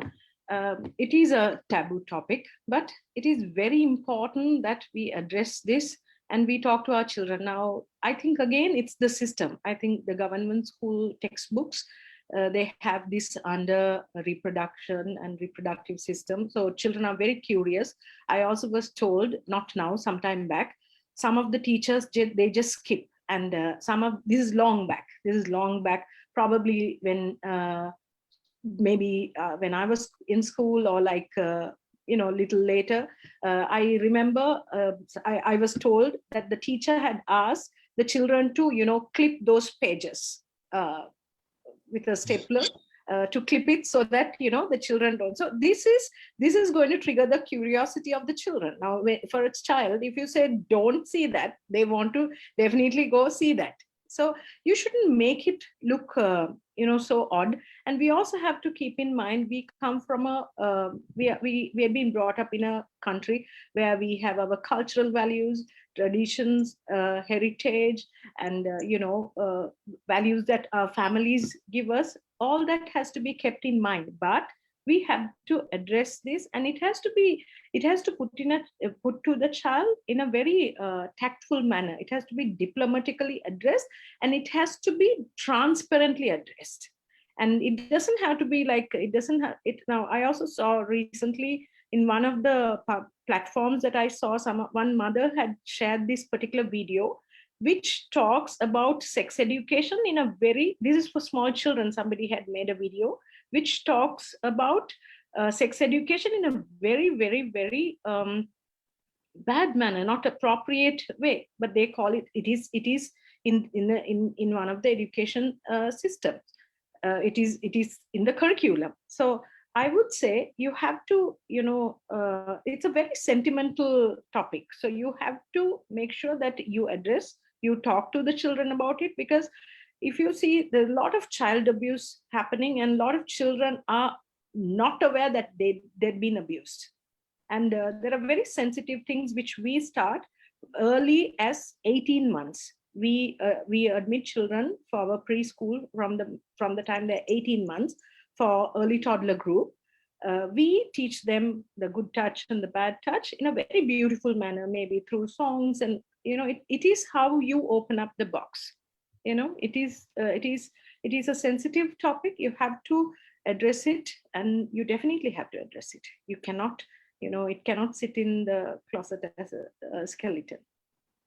Most definitely. Thank you for your, again, insightful advice and also knowledge in terms of sex education. I hope the audience members' question was answered for. And I would like to provide the stage back to Swamin Wahanse to continue his argument with regards to the previous question. අවසරයි අපි හාමුදුරනේ ඔබ වහන්සේට මාව ඇහෙනවද දන්නේ නැහැ. කනගාටුයි මේ විදුලි බලයේ ගැටලුවක් ඇති වෙලා. එහෙමයි ස්වාමීන් වහන්සේ. ඔබ වහන්සේට මේ කන්ටිනියු කරන්න පුළුවන් අපි හාමුදුරනේ. මම ඉස්සර වෙලා ඒ කතා කරපු කාරණා ටික සේරම සම්බන්ධ වෙලා තියෙනවා. ඉතින් ඒ පහවසර ශිෂ්‍යත්වය තමයි දැනට ලොකුවට තියෙන එක. ඊගාවට අනිත් ඒවා පොත් ඔක්කොම මේ නවීකරණය වෙන්නට ඕන. මේ දැන් තියෙන අධ්‍යාපන පොත්පත් පාසල්වල ඒවා මේ ප්‍රායෝගිකත්වයට මුල් තැන දීලා විභාග අඩු කරන්න ඕන ගොඩාක්. විභාගවලට කාලය යොමු කරාම මනුෂ්‍ය මේ චින්තනය සහ නිදහස් මානසිකත්වය ගොඩාක් අඩු වෙනවා. ඉතින් ඒවා මේ පාඩම් සමග ඒ අයට අත්හදා බලන්න ක්‍රමවේද සැකසීලා යන්නට ඕන. පොදුවේ රාජ්‍ය සහ ඒවට තියෙන බාධා කියලා ගන්න විදියක් නැහැ. මොකද හැමෝම මේකට වග කියන්න ඕනේ. හැමෝම වග කියන්නට ඕනේ. මොකද මිනිස්සු නිසා තමයි විභාග ගොඩක් කරන්නේ මේ රජයක් වුණා. ඉතින් මිනිස්සු ඉල්ලන නිසා මිනිස්සු දැනුවත් වෙන්නට ඕන, දැනුවත් කරන්නට ඕනේ. දැනුවත් කිරීම ප්‍රමාණවත් මදි කියන එකයි. මොකද අධ්‍යාපනය කියන්නේ මොකක්ද කියලා හැබෑවටම දැනගත්තොත් දැන් උදාහරණයකට මම කියන්නම් ඉස්සර වෙලා දැන් පෙන්නපු වීඩියෝ එකට අනුව දැන් ජපන් ජාතිකයෙක් හොඳට මේ ඉගෙන ගත්ත මේ බුද්ධිමත් උගත් ජපන් ජාතිකයෙක් එක්ක ලංකාවේ ඉන්න උසස් පෙළ පාස් ළමයෙක් එක්ක තර්ක කරන්න බෑ. ඒක විශේෂයෙන් මොකද මේ ලංකාවේ හරිය උගත්කම වැඩි මේ මිනිස්සුන්ගේ. උගත්කම වැඩි වැඩ නැහැ. වැඩ නැහැ උගත්කම තියෙනවා. ඉතින් ඒ අපිට දැන් අද උපදින ළමයා වුණත් ලක්ෂ ගාණක් ණයයිනේ පිටරටට. ඒකට ණයකාරයේ වශයෙන් මේ රටට උපදින්නේ රුපියලේ බාල්දුව ඇති වෙන්නේ මිනිස්සු සීලාචාර නැති නිසානේ. එතකොට මේ සඳහා අවශ්‍ය කරන වෙනස් කිරීම විෂය අධ්‍යාපනය සමග සාමාන්‍ය අන්තර්ඥානය ළමයින්ට ලබා ගන්න පුළුවන් වෙන විදිහේ ක්‍රමෝපායන් කල්පනා කරන්න ඕනේ. ඒ වැඩපිළිවෙලේ එක වසරේ ඉඳලා දිගටම ලදරු අධ්‍යාපනය දක්වා මිනිස්සෙක් කරලා පාසලට යවන්න ඕන. මිනිස්සෙක් කරන්න මූලික වශයෙන් අකුරු ඉලක්කම් වගේ දේවල් ලදරු කාලේදී උගන්න හිටියම තමයි නිකන් සතෙක් වගේ කෙනෙක් එන්නේ. සතෙක් වගේ කෙනෙක් ආවම එක වසරට සාමාන්‍ය පෙළෙන් පාස් අවුට් වෙන්නේ කුළුහරකෙක්. ඉතින් ඒ නිසා සාමාන්‍යයෙන් එක වසරට එන්නට ඕන මනුස්ස පැටියෙක්. ඒක මනුස්ස පැටිය ආදරය. අර මම ඉස්සෙල්ලා කිව්ව ගුණාංග. නේ ඉමෝෂනල් ඩෙවලොප්මන්ට් මානසික චිත්ත වේග සංවර්ධනය එක්ක ඒ ළමයා හැදිලා එක වසරට එන්න ඕන. එක වසරේ ඉඳලා සාමාන්‍ය පෙළ දක්වා තහවුරු කරගෙන ස්වාධීන පුජ්‍යලයේ ගොඩ නැගෙන්නට ඕන. ඒකේ ඔය 6 වසරේ ඉඳලා විෂය වෙනස් වුණාට කමක් නැහැ. විෂය මූලික අධ්‍යාපනය වෙනස් වුණාට කමක් නැහැ. ඒක ප්‍රායෝගික වෙන්නට ඕන. ඔයිට වැඩිය ඔය තියෙන ක්‍රමවේදය වෙනස් කරලා අච්චුපොත් වෙනස් කරලා ප්‍රශ්න පාඩම ප්‍රශ්න උත්තර ආදී වශයෙන් තියෙන සිස්ටම් එක වෙනස් කරලා තව ටිකක් ළමයින්ට ජීවත් වෙන්නට අවශ්‍ය කරන මේ පොත්පත් බිහි වෙන්නට ඕන. පුස්තකාල පාසුකම් ඕන. ළමයින්ට කියවන්න දැන් උගා කියවීමේ ශක්තිය අඩු වෙලා තියෙනවා. ඒවට අවශ්‍ය කරන පුස්තකාල පාසුකම් ඕන. කොච්චර අන්තර්ජාලය තිබුණත් ළමයින්ට දැනුම ලබා ගන්න ක්‍රමවේදයකට යන්න සිස්ටම් එකක් හැදිලා නැහැ. ඒකට සිස්ටම් එකක් හැදෙන්නට ඕන. ඒවා මාධ්‍ය හරහා සිද්ධ වෙන්නට ඕන. මේ ඉන්ටර්නෙට් හරහා ඒ වගේ දේවල් වලට අවධානය යොමු කරලා වැඩියෙන් ඒ වගේ දේවල් මාධ්‍යයට යොමු කරන්න වැඩපිළිවෙලක් සකස් වෙන්නට ඕන. මෙන්න මේ අංශය පිළිබඳව තමයි මම විශේෂයෙන් වෙනස් කරන්න ඕන කියලා කියන්නේ. විශේෂයෙන් දෙමව්පියෝ දැනුවත් කරන මේ හැම දේශකයෙක්ම සඳහන් කළා දෙමව්පියෝ දැනුවත් කරන්නට ඕන. ගුරුවරු මේ හොඳ සාර්ථක ගුරුවරු බවට පත් වෙන්නට ඕන. මොකද ගුරුවරයා ඉස්කෝලේට ගිහිල්ලා ගුරුකම පුහුණු වෙන්න ගියොත් අවුරුදු 5ක් විතර යනවා ගුරුවරයෙක් සාමාන්‍ය හුරු වෙන්න. එතකොට ඒ අවුරුදු 5 තුලම සේරම ළමයි අවුල් වෙනවා. ඉතින් ඒක නිසා මේ අවුරුදු 5 යන්න ඉස්සර වෙලා පුහුණු කරපු කණ්ඩායම් පුළුවන් තරම් මේ ක්ෂේත්‍රයට යොදවන්නට ඕන. එහෙම නැත්නම් උපගුරුවරයෙක් වශයෙන් දාලා දෙන්න ඕන අනිත් ගුරුවරයා යටතේ. ඒ විදිහේ වැඩපිළිවෙලක් යන්නට ඕන. එකපාරට පන්ති බාර දුන්නම ඒ අවුල සිද්ධ වෙනවා. ඊගාවට ඒ අයගේ ලක්ෂණ අනිත් එක ගුරුවරු තේරුම් ගන්න ඕන දෙයක් තමයි මේ බාධාව කියන්නේ පොදුවේ සමස්ත ජනතාවගේම විද්ද වෙන බාධා තමයි තියෙන්නේ. සීලාචාරකම් වෙලාවට වැඩ කරන්නේ නැති ඒවා වෙලාවට කටයුතු කරන්නේ අවශ්‍ය කරන දේවල් තමන්ගේ වගකීම යුතුයකම ඒවා හරියට ඉටු කරන්නේ නැහැ. මම ඉස්සෙල්ලා කිව්වා වගේ ආචාර නැහැ ආචාර සීලී නැහැ. අනුන්ගේ පෑන් ගන්නවා දඩස් ගාලා ලියලා තමන්ගේ සාක්කුවේ ගහගෙන යනවා තමන්ගේ වගේ. මට වැරදීමක් කියලා තමයි ඉල්ලුවම දෙන්නේ. ඉතින් එහෙම જાතියක් වුණාම හරි ගැටලුවක් වෙනවා. කොහොම වුණත් ඒ තැන්වල සුහදතාවයේ ගොඩ නැගින්න නැතුව පාසල් අධ්‍යාපනයේදී මිනිස්සෙක් කරන්න පුළුවන්ද කියලා ප්‍රශ්නයක් පැන නගිනවා. පාසල් අධ්‍යාපනයත් එක්ක සමගාමීව යන්න ඕන ආචාර ධර්මයි. මේ පොත්පත් කියවීම පහසුකම් දේවලුයි මාධ්‍ය දැන් අලුතෙන් මේ තියෙන ඉන්ටර්නෙට් සහ මේ තාක්ෂණයට හුරු වෙන්නට ඕන.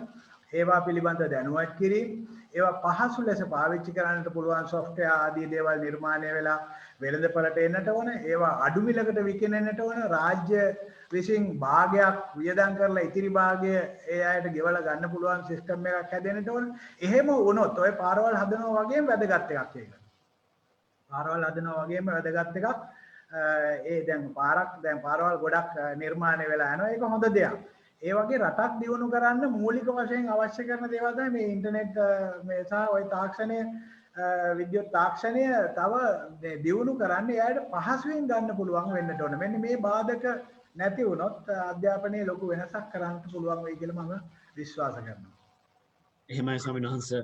බොහොමත්ම ස්තුතියි අපේ හමුදුරනේ ඒ ඔබ වහන්සේගේ කෙටි නමුත් ඉතා ගෞරවාන්විත අදහස් ස්වල්පයට. With that, ladies and gentlemen, due to time constraints, I think we can move on to one more audience question and our last question for the last moderated question for the evening. Yes, I think I got one question from the audience. One of our audience members is asking whether we can solve the issue of harmony and ethnic unity through education. What are your thoughts on how reform can achieve this? This question is, of course, open to everyone in the panel. අවසරයි අපේ හාමුදුරනේ මේ අපේ එක් audience member කෙනෙක් විමසා සිටිනවා අපේ ශ්‍රී ලංකාවේ ජාතික සුහදතාවය තවදුරටත් වැඩි කරගන්න පුළුවන්ද කියලා අධ්‍යාපනය හරහා. එහෙමනම් ඔබ වහන්සේගේ මෙන්වත් ඉතුරු පැනලිස්ට්ලාගේ අදහස් මොනවද යන්න විමසලා තියෙනවා අපේ audience member කෙනෙක්. මේ ප්‍රශ්න අපේ හාමුදුරනේ අපේ පැනලිස්ට් සියලු දෙනාටම පිළිතුරු දෙන්නට හැකි. This question is open to everyone who are volunteering to answer this question from one of our audience members. ඒකෙදි මම ඉස්සෙල්ලා වෙලාව ගන්නද? එහෙමයි අපේ හාමුදුරනේ. අත්තටම මේ ඒක බොහොම වැදගත්. මේ සාමය කියන එක සාමය තමයි මිනිස්යාගේ මූලික වැදගත්ම අංගය වෙන්නේ. සාමකාමී නොවනොත් මනුස්ස වෙන්නේ නැහනේ. අපි මෙහි ව්‍යාපෘතියක් කළා 2007 2008 2009 2010 2011 දක්වා. ඒ ව්‍යාපෘතිය තමයි උතුරු නැගෙනහිර ළමයි මෙහාට ගෙනාවා. 3600ක් ගෙනාවා. ඒ ගෙනාපු ළමයි LTT weapon train ළමයි හමුදාවේ සහාය ඇතුව වරින් වර 100 150 ආදී ගෙනල්ලා 150ක්ම නැහැ 140ක් වගේ ප්‍රමාණයක් එක සැරයකට ඊට පස්සේදී 80න් 90න් ඉහළ තමයි ගෙනාවේ එක සැරයකට. අපි මෙහි ඔක්කොම පහසුකම් දීලා රොටේරියන්ස්ලාගේ සහයෝගය අරගෙන ඒ අයට සාම අධ්‍යාපනය දුන්නා. සතියක වගේ කාලයක් මෙහි නවත්ත ගත්තා. ඒ නවත්තගත්ත කාලය තුලදී ඔවුන් විශාල වශයෙන් මනස වෙනස් වුණා. ඔවුන් සමග අපි සෙල්ලම් කරා, අපේ ළමයි ඔවුන් සමග චිත්‍ර ඇඳා, ඔවුන් සමග ක්‍රීඩා කරා, ඔවුන් සමග කබඩි ගැහුවා, ඔවුන් සමග කොළඹ බලන්නට ගියා, ඔවුන් සමග ගහලෝකාගාරය ඒ වගේ දේවල් බලන්නට ගියා. ඒ ගොඩාක් දේවල් ක්‍රියාත්මක කළා මේ සාම අධ්‍යාපනයේදී. මම හිතන්නේ අපිට කරන්න පුළුවන් වෙච්ච ලොකු දෙයක් තමයි මේ වෙපන් ට්‍රේන් ළමයි සාමාන්‍ය ජනතාව බවට පත් කරන්නට ඔවුන් එනකොට වගේ නෙවෙයි යනකොට යන්න බෑ කියපු ළමයි ගොඩක් හිටියා. යන්න බෑ කියලා අපිට මෙහි ඉන්න බැරිද කියලා. මොකද සමහර දැන්වලදී මම මේක කියන එක හරියද දන්නේ නැහැ. මේ සමහර දැන්වලදී අපි සුපර් මාකට් වලට එහෙම ඒ ළමයි එක් කරගෙන ගියා. එක ළමයෙකුට සාමාන්‍ය පොඩි මේ පොකට් මනි එකක් දීලා රුපියල් 1000ක වගේ ඒ තැන් වලට එක් කරගෙන ගියා. ඒවට රොටේරියන්ස්ලා ගොඩාක් උදව් කරා අපිට. ඒ මේ එක් කරගෙන ගියාම ඒ තැන් වලදී ඒ අය රුපියල් 23000 බඩු එක්කව කරගෙන කවුන්ටර් එකට එනවා. මොකද මේ තේරුමක් අවබෝධයක් නැහැ ඉලක්කම් පිළිබඳව, ගණන් පිළිබඳව. ඊට පස්සේදී කරුණු එක එක කියලා තමයි මේ රුපියල් 1000 දක්වා බඩු මේකෙන් ගන්න පුළුවන් මේ වවුචරෙන් කියලා රුපියල් 1000ක බඩු අරගෙන දුන්නේ. ඒ වගේ හොඳ අත්දැකීම් තියෙනවා. ඒ ළමයි සුපර් මාකට් වලට ගියාම විනාඩි 4-5 බලාගෙන ඉන්නවා මේ ලයිට් වටපිටාව මේ බඩු මෝට්ටු ඔක්කොම අදාහ ගන්න බෑ කැලේ ඉඳලා ආපු ළමයි නිසා. ඒ ළමයින්ට අදාහ ගන්න බෑ. ඉතින් ඒ වගේ විශාල ව්‍යාපෘතියක් අපි කළා. තාමත්ම සාර්ථකයි. ඒ ළමයි හරිම හොඳයි. මම ඊට පස්සේ පසුවිපරම් වලට ගිහිල්ලා බැලුවා. හමුදායේ සහාය ගොඩක් ලැබුණා. ඒ අය එක් කරගෙන ඇවිල්ලා අපි මෙහි හිටපු ඒ දින කීපයට ඒ කට්ටිය බොහොම මේ ඔය හැමතැනම කොළඹ තියෙන වැදගත් ස්ථාන බලලා ඒවායේ අවබෝධ කරගෙන ඒ ළමයි මෙහාට ඇවිල්ලා මෙහි ළමයි එක්ක ක්‍රියාකාරකම් කරලා අවට ළමයි ඒ වගේම පිට ඉස්කෝලවලුත් ඉල්ලලා මෙහෙන් එක් කරගෙන ගිහිල්ලා ඒ පිට ඉස්කෝලවලත් ඒ අයට සංග්‍රහ කරලා ඒ වගේ දේවල් මේ මට මතකයි ආනන්ද කොලේජියත් එහෙම ඇවිල්ලා එක් කරගෙන ගියා. ඒ වගේ එක් කරන් ගිහිල්ලා ගොඩක් ව්‍යාපෘති ක්‍රියාත්මක කළා. ඉතින් ඒ සාම අධ්‍යාපනය හරි වැදගත් වෙනවා. අනිත් එක මේ ඒකට මූලික වෙන දේවල් අපි කල්පනා කළොත් භාෂාව දෙමළ භාෂාව තවදුරටත් ඉගෙන ගන්න පුළුවන් පහසුකම් මෙහි අයට අවශ්‍යයි. යාපනයේ අයට සිංහල භාෂාව පහසුවෙන් ඉගෙන ගන්න පුළුවන් ක්‍රමවේද අවශ්‍යයි. ඒ සඳහා ඔන්න රොටරැක්ටර්ස්ලට හොඳ අවස්ථාවක් තියෙනවා. පොඩි පොඩි CDs හරි ගස්සලා ඒ අයට පරිත්‍යාග කරන්න පුළුවන්. බොහොම සුළු ගණන්නේ. ඒ වගේ දේවල් කරන්න පුළුවන්. ඊගාවට ඒ අය මෙහාට ඉස්කෝල වලින් ගෙනල්ලා මෙහි ඉස්කෝලේට දැන් ආනන්ද කොලෙජියට එක් කරගෙන આવොත් 100 දෙනෙක් බොහොම පහසුයි. ඒ කට්ටියට දවස් කීපයක් එක එක තැන් වලින් මේ උදව් අරගෙන කන්න බොන්න දීලා මේ ළමයි එක්ක ක්‍රියාකාරකම් කරලා ඒ අයට යන්න පුළුවන්. දවස් කීපයක් ඉඳලා. මම හිතන්නේ සුළු පිරිසයි ඉන්නේ උතුරේ නැගෙනහිරයි. ඒ අයත් එක්ක බොහොම සාමකාමීව සුහදව ගනුදෙනු කරන්න ලියන්න ඒ අයට අවශ්‍ය දේවල් සපයලා දෙන්න එහෙන් මෙහාට ඕන දේවල් ගෙන්න ගන්න ඒ වගේ දේවල් කරන්න පුළුවන් නම් මම හිතන්නේ හොඳ සාම අධ්‍යාපනයක් වෙනවා. සාමය කියන එක ඉස්සෙල්ලාම පටන් ගන්නෙ අපේ ධර්මයේ හැටියට නම් කොයි ධර්මෙත් එහෙම තමයි. අහං අවේරෝ හෝමි කියලා තමන් මෛත්‍රී කර ගැනීමෙන් තමයි ආරම්භ කරන්නේ. ඒ නිසා තමයි උදෑසනේ ඉඳලා ගෙදර වුණත් ස්වාමි පුරුෂයාත් භාර්යාවත් සුබ උදෑසනක් වේවා කියලා පටන් ගන්න කියන්නේ ඒක සාමයේ මුල. නැත්තම් ගෙදර සාමය නැති වෙනවා. ගෙදර සාමය නැති වුණාම සමාජයේ ඒක පරිවර්තනය සමාජයට යනවා ඒ බලපෑම.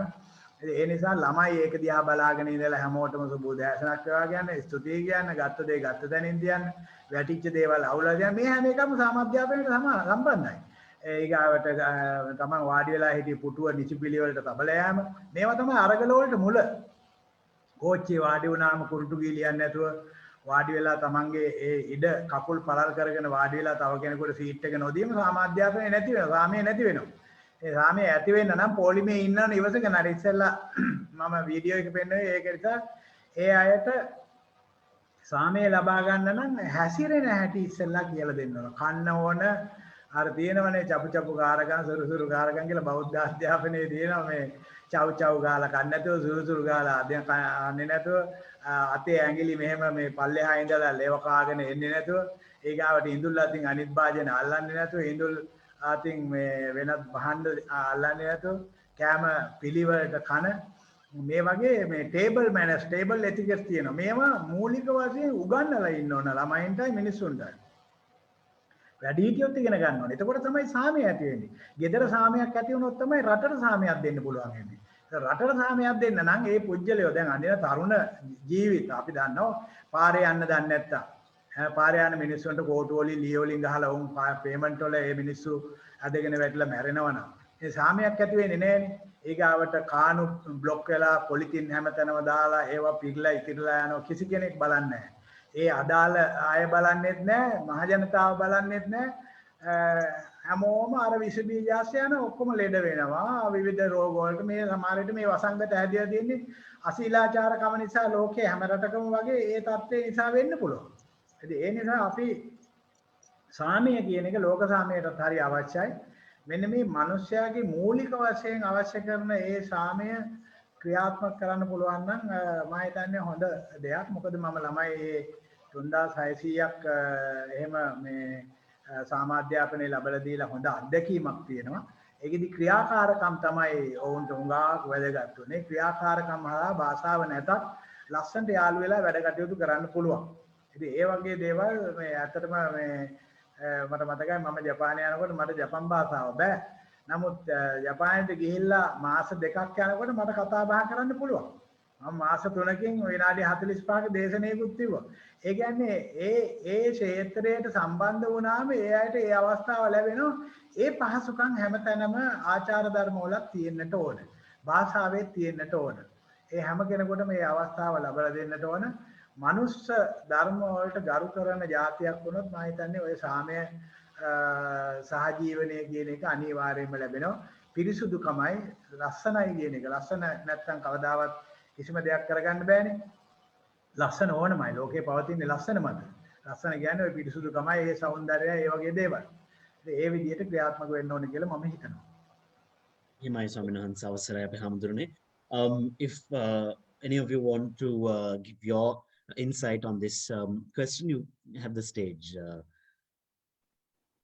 Yes, Pankaj, I would like to, it's a wonderful question by the audience. It is a very necessary question because what I believe is that ethnic harmony should start, obviously, before school. I think harmony and peace should start within. And then obviously the institution which, help a child practice ethnic harmony and peace is a school apart from home. So when it comes to schools, one thing that now, since that we are talking about school reforming education and things like that, something which I should bring it to this forum is that somewhere, I can't exactly remember, few years ago, the Ministry of Education made religious education, or a subject called religion, compulsory in all international schools. I think it was there anyways in government and semi-government schools, but for international school, it was brought somewhere 5-6 years ago. I think you should not include religious education in a normal school. This is my personal view, because what happens is, school is a place, school is a platform where one person gets to meet somebody else from another religion, from another community, from another ethnic sector, wherever. So I myself, I'm a Muslim. I studied in a Christian school my whole life, and I have friends. I don't know the difference between myself and the others who are my friends, because we had a wonderful time. We never had time to think about what my religious practices are telling me, what your religious values are teaching you. We never had that time to think and differentiate ourselves. We had so much of harmony, so much of peace, so much of love, and so much of respect. So I think school should be a place where you provide that platform for children to respect each other, understand each other. It also should be a place where you give an opportunity to one child to meet another child from another community. And religious education should not be taught in school, because this is my personal opinion again.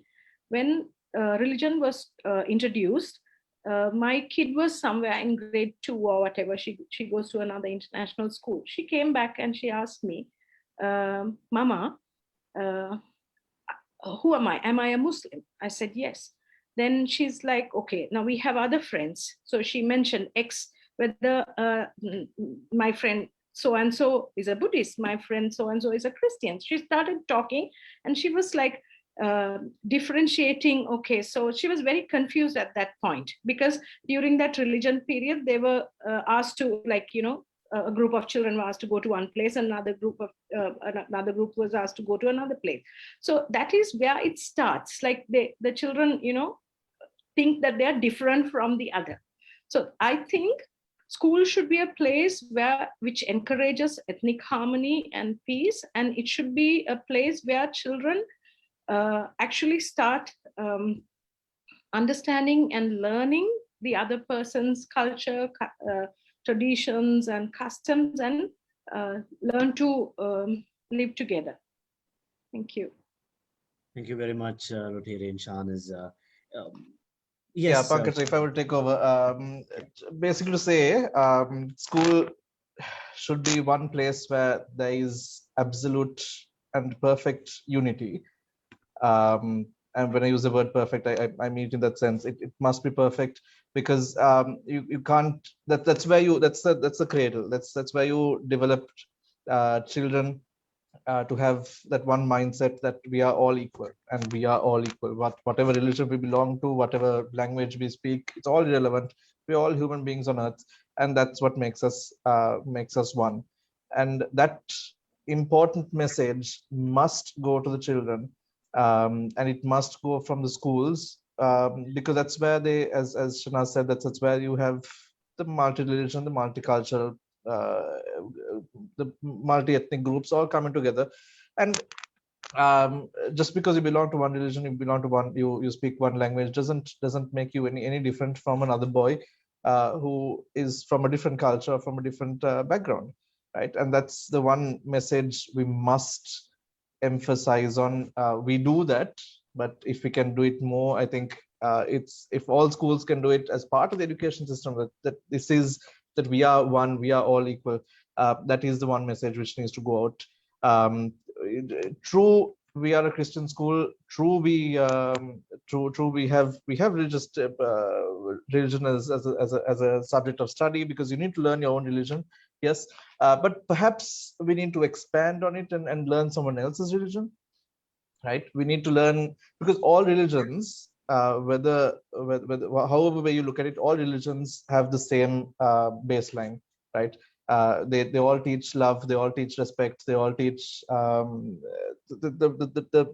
the core learnings you take from religion are exactly the same in all religions. Just because one believes in God, the other one doesn't believe in God, that's all artificial, and that's all the external things. But if you don't go to the core of every religion, it teaches you the same thing. And if our children can actually understand that, where because they're learning about someone else's religion and they realize, oh, they teach the same thing as well, that's when the boundaries just break apart, right? So those are some of the things which schools and through the education system, it must be encouraged, because inside the school where you meet with so many other people, if you realize that you are one, then when you leave school and go into society, you will also treat everyone as one, as the same. So that's what we're lacking at the moment. Because certain schools, there is a predominant religion. In certain schools, you don't get children who speak a certain subject. If the system in itself can encourage that unity, that harmony, that understanding and respecting one another, irrespective of caste, creed, religion, language, you'll end up with a wonderful society. That's what we're missing at the moment. Thank you very much, Mr. Asank. It's been quite a comment on a very drastic issue. I think we can. එහෙමයි ස්වාමීන් වහන්සේ. ඒ කියන්නේ මටත් පොඩි අදහසක් කියන්නට ඕන. මේ ආගම් කියන එක පාසල් අධ්‍යාපනයෙන්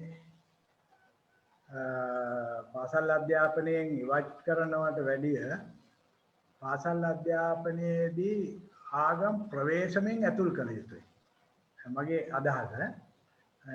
අධ්‍යාපනය කියන එකට ආගම ඇතුල් නොවුනොත් කෘත්‍රිම මිනිහෙක් බිහි වෙන්නට පුළුවන්. ඒකේ ප්‍රශ්නයක් එනවා පංකජ. ඒ කියන්නේ දැන් ආචාර දැන් ලංකාවේ අනිකුත් ආගම් තිබුණාට බොහෝ දුරට ලංකාවේ බෞද්ධ සංස්කෘතිය තමයි මේ ලංකාවේ තියෙන්නේ. එතකොට මේ ආගම් පදනම් කරගෙන හික්මුවපු නිසානේ තියෙන්නේ. එතකොට ඒ ආගම් වල තිබිච්ච හික්මීම නිසා අද මුස්ලිම් ජාතිකයන්ට කතෝලික පිරිසට ඉන්න පුළුවන් ලංකාවේ. කිසි ප්‍රශ්නයක් නැහැ. මොකද මේක බුද්ධ ආගමෙන් කරපු මේ පසුබිම සකස් කරලා තියෙන පසුබිම. ඒතකොට ඒ පසුබිම බුද්ධ ආගමේ වුණත් වෙන ආගමික අයට හිරිහැරයක් වෙන යම් එකක් තියෙනවනේ අපේ. එහෙම මම දන්න තරමින් නැහැ. එහෙම එකක් තියෙනවනම් ඒව ඉවත් කරන්න ඕන පාසල් වල වැඩපිළිවෙලේ. ඒ කියන්නේ අධ්‍යාපනය කියන එකට මේ ආගම කියන විෂය ඇතුල් කිරීමේදී ඒ තුන්ගොල්ලගෙම ඉඳලා දෙගොල්ල හරි තුන්ගොල්ලගෙම ඉඳලා මේ පරීක්ෂණය කරලා මේක හොඳයි මේක නරකයි කියලා තීරණය කරලා තමයි ඇතුල් කරන්න ඕන. එහෙම නැතුව හිතුවක්කාර විදියට දැන් සමහර විට ඉන්ටර්නැෂනල් ස්කූල් පිළිබඳව මම එහෙම විවේචනයක් කරනවා නෙවෙයි. ඉන්ටර්නැෂනල් ස්කූල් එකක එහෙම නිරීක්ෂණයක් පරීක්ෂණයක් නැති වුණොත් ඒ අයට පුළුවන් ළමයිව ඕන පැත්තකට අරගෙන යන්න. රටක වගකීම තියෙන ජනතාව එක ගමනක් යන්නට ඕනේ. විවිධ චරිත ගොඩනගා ගත්තට ප්‍රශ්නයක් නැහැ. එක ගමනක් යන්න ඕන. දැන් අපේ අධ්‍යාපනය කියන එක අපිට සම්පූර්ණ අයිති දෙයක්. අපිට ඕන විදිහක කරාම හරි කියලා එහෙම කියන්න බෑ. රටක තියෙනවා යම්කිසි රාජ්‍යමය ප්‍රතිපත්තියක් තියෙනවා, සංස්කෘතියක් තියෙනවා. තවත් කෙනෙකුට හිරිහැරයක් වෙන තාලෙට විවේචනයක්වත් කරන්න තහනම්. එතකොට ඒවා පොඩි කාලේ ඉඳලා දැනුවත් වෙන්න ඕන ධර්මතාවයන් ඔස්සේ. නීතියක් වශයෙන් ගියොත් නීතිය කියන එක වෙලාවකදී පිළිපැදලා පරෙන් නීති කඩන්න පුළුවන්. හෘදය සාක්ෂියක් නැත්තම්. හෘදය සාක්ෂියක් නැත්තම් හොරෙන් නීති කරලා වැඩ කරනවා. ඉතින් පවක් නැහැනේ. දැනෙන්නේ නැහැ. පවක් කියලා එකක් නැහැ. ඉතින් හෘදය සාක්ෂියක් ගොඩනගලා දීලා නීතියේ පිහිට ප්‍රාර්ථනා කළොත් ලොකුවට සාර්ථකත්වයක් ගොඩනගන්නට පුළුවන්. මේක වෙලා තියෙන්නේ ඒක නෙවෙයි. ඒක කිසි දෙයක් සෙවිල්ලක් නැති නිසා තමයි මේ අවුල වෙලා තියෙන්නේ. ඒ අවුල වෙලා තියෙන්නේ කිසි දෙයක් සෙවිල්ලක් නැති. සාම අධ්‍යාපනයේට අනිවාර්යයෙන්ම වැදගත් වෙන දෙයක් තමයි ආගමික පසුබිම. මගේ අදහස ආගමික පසුබිම හරියට අවශ්‍යයි. ඒ අවශ්‍ය දේ උනත් හැමෝම සාකච්ඡා කරලා තමයි සමාජයට ඉදිරිපත් කරන්න ඕන, පාසල් පද්ධතිය ඉදිරිපත් කරන්න ඕන.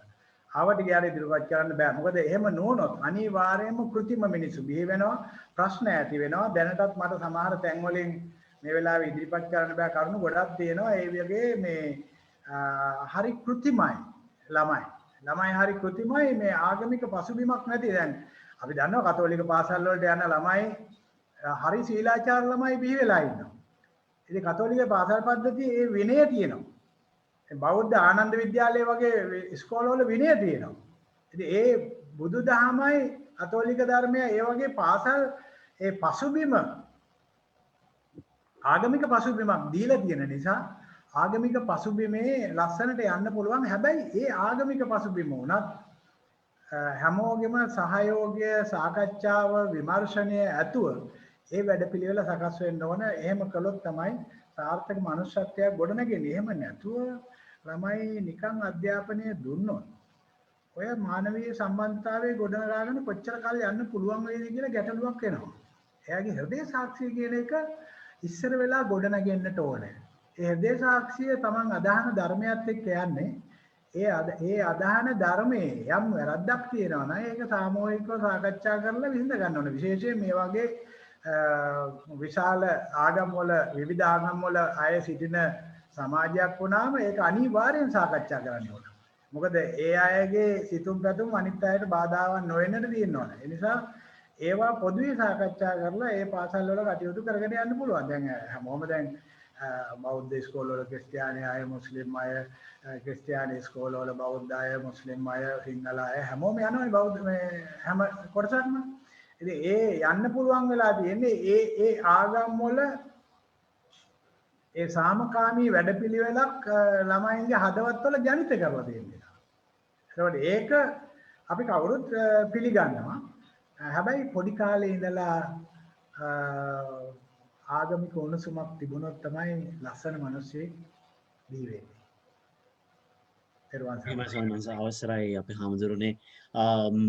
With that, I think we can move on to the last moderated question, which is directed at all our panelists. First and foremost, I would like to direct this question to Mr. Asanka. How can young people, now we talked about the educational reforms and how the government can assist, how the private sector can assist, how religions can assist in the reformation of education. However, in that sense, these are reforms that can happen in an executive level,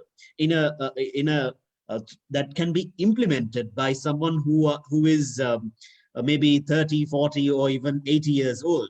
However, in this question, I would like to direct my focus onto the young generation of Sri Lanka. How can young people advocate for educational reform and assist in the development and advancement of education in Sri Lanka? To be very frank, education is for the young people. The education which is provided is to mold the young people, to mold the children into society and into what comes after leaving school. So they have the biggest say, or they should have the biggest say, because it's their lives which is being discussed, and it's their lives and it's the tools they require for their life that is being discussed. So if the ideas are not brought into the discussion, then it's as if you've left out the most important part of the part of the equation. It's you've lost the child. When we keep saying that the child needs to be in the center, you've just taken the child out and you're discussing around the table, right? So the child is the most important. Okay, maybe you can't, maybe you will not be able to learn from a 4-year-old as to what he expects from a school or from an education reform. But to listen to a cross section of students, of children from at least O-level, A-level, university especially, right? What are they getting from the universities? Is that appropriate? Can they take whatever they learn from the university? Can they go into the job field, job market and get a good job? Can they not? If they can't get it, why can't they get it? When reforms have been discussed, in my opinion, at least, we must get the ideas of the children also before the reforms are implemented. Because as I said, if you take the child out of the center and your bunch of adults sitting around the table trying to decide on what's suitable for him or her, you've lost the plot, right? So that's where the young people can get involved. From another perspective, I would say young people need to also be responsible for what they learn, right? They should not be taking what they learn in a school or in a university and then, I don't know, be seen outside creating havoc or riot, right? That's not education. Come on, if you've learned something, it's to respect someone else, and if you can respect someone else, you wouldn't disrespect someone and waste their time by standing on the streets, right? So they must also take responsibility for what they learn. So it happens in both ways. They must be responsible for what they expect from the system, and they must also be able to take what they need from the system without just basically being glued to the books, and you end up developing a society like Venerable Taylor said, you end up developing a society which is just artificial. That's my take on it. Thank you very much, Mr. Asanka. I think I can direct this question next at Rotarian Charners. If you could please keep your statement brief, we can finish the session as soon as possible. Yes, Pankaj.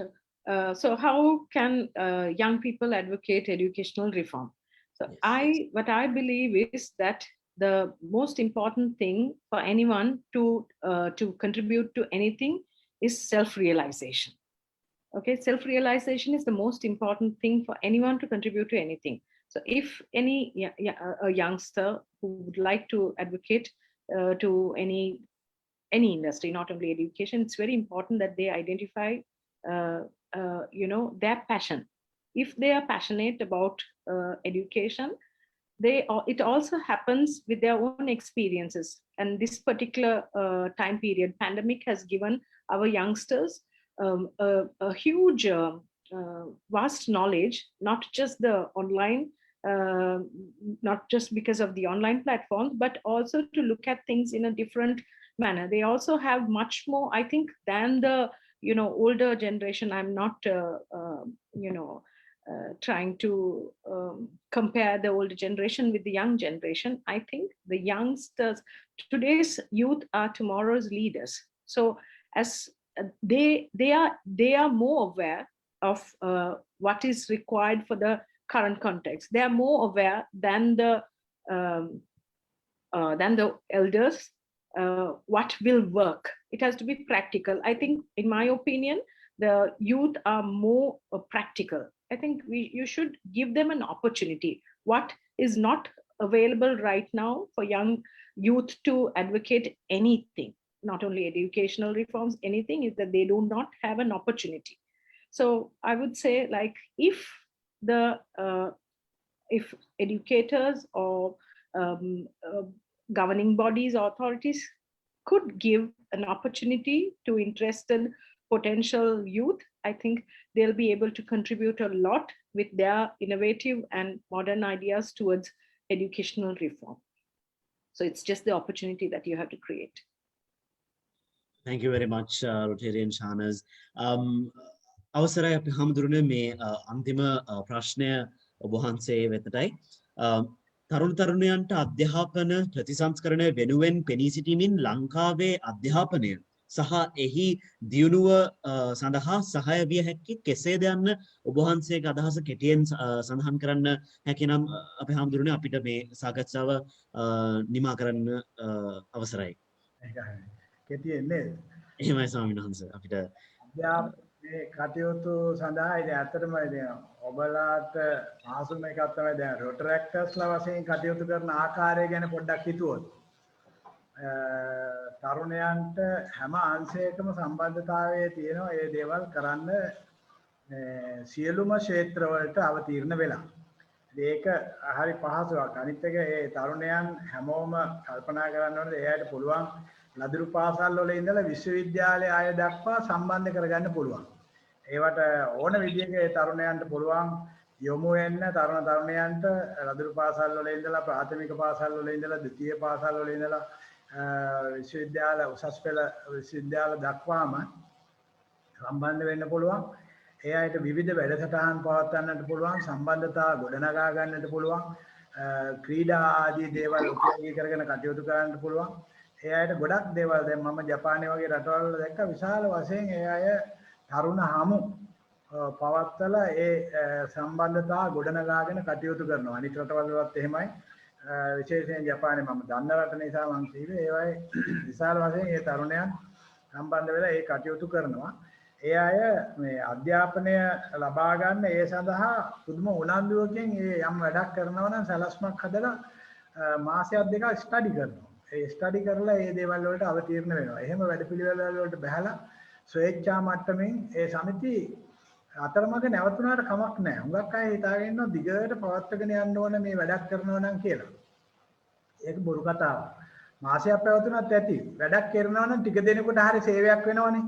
එහෙම හිතාගෙන වැඩ ආරම්භ කරන්නට ඕන. ආරම්භ කරලා දිගට පවත්වාගෙන යන ඒවත් පවත්වාගෙන යන්න පුළුවන්. කෙටි කාලීන ඒවයි අවශ්‍යතාවය ගොඩක් තිබෙනවා. ඉතින් එහි අනුව තරුණයන්ට ඕන තරම් රටේ විවෘත වෙලා තියෙනවා වැඩ කරන්න පුළුවන් ඒ අවස්ථාව තියෙනවා.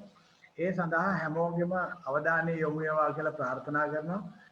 බොහොම ස්තුතියි මේ සාකච්ඡාවට මට ආරාධනා කළාට පංකජ.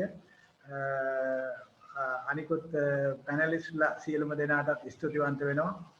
ඔයාගේ අදහස් මට ගොඩක් දේවල් මගේ අධ්‍යාපනයට වැදගත් වෙනවා. බොහොම ස්තුතියි සියලු දෙනාට මේ කටයුත්ත මෙහෙයවපු සියලුම අයට ස්තුතිවන්ත වෙනවා. අවසරයි අපේ ස්වාමීන් වහන්සේ මේ බොහොමත්ම ස්තුතියි අපේ පාද නමස්කාර ගෞරව පූජා කර සිටින ඔබ වහන්සේට බොහොමත්ම ස්තුතියි අපේ හමුදුරනේ මේ සාකච්ඡාවට සම්බන්ධ වුණාට. With that, ladies and gentlemen, I think we can conclude the 5th Better Wise session under the topic a revolution in education. I hope our youth, our better youth, got something out of this panel discussion with 3 of distinguished panelists, and I would like to extend our most humble gratitude to all the panelists present here today on behalf of the Rotary Club of Colombo East and the YMCA Sri Lanka. And with that, ladies and gentlemen, I think we can conclude this session. We hope that you had a very insightful session today with us here at Better Why, and a huge thank you is extended out to the organizing committee of Better Why. Ladies and gentlemen, with that, thank you very much. Good evening. Thank you very much. Thank you very much, Pankaja. Good evening to you all. තෙරුවන් සරණයි සියලු දෙනාටම බොහොම ස්තුතියි. තෙරුවන් සරණයි අපේ හමුදුරනේ.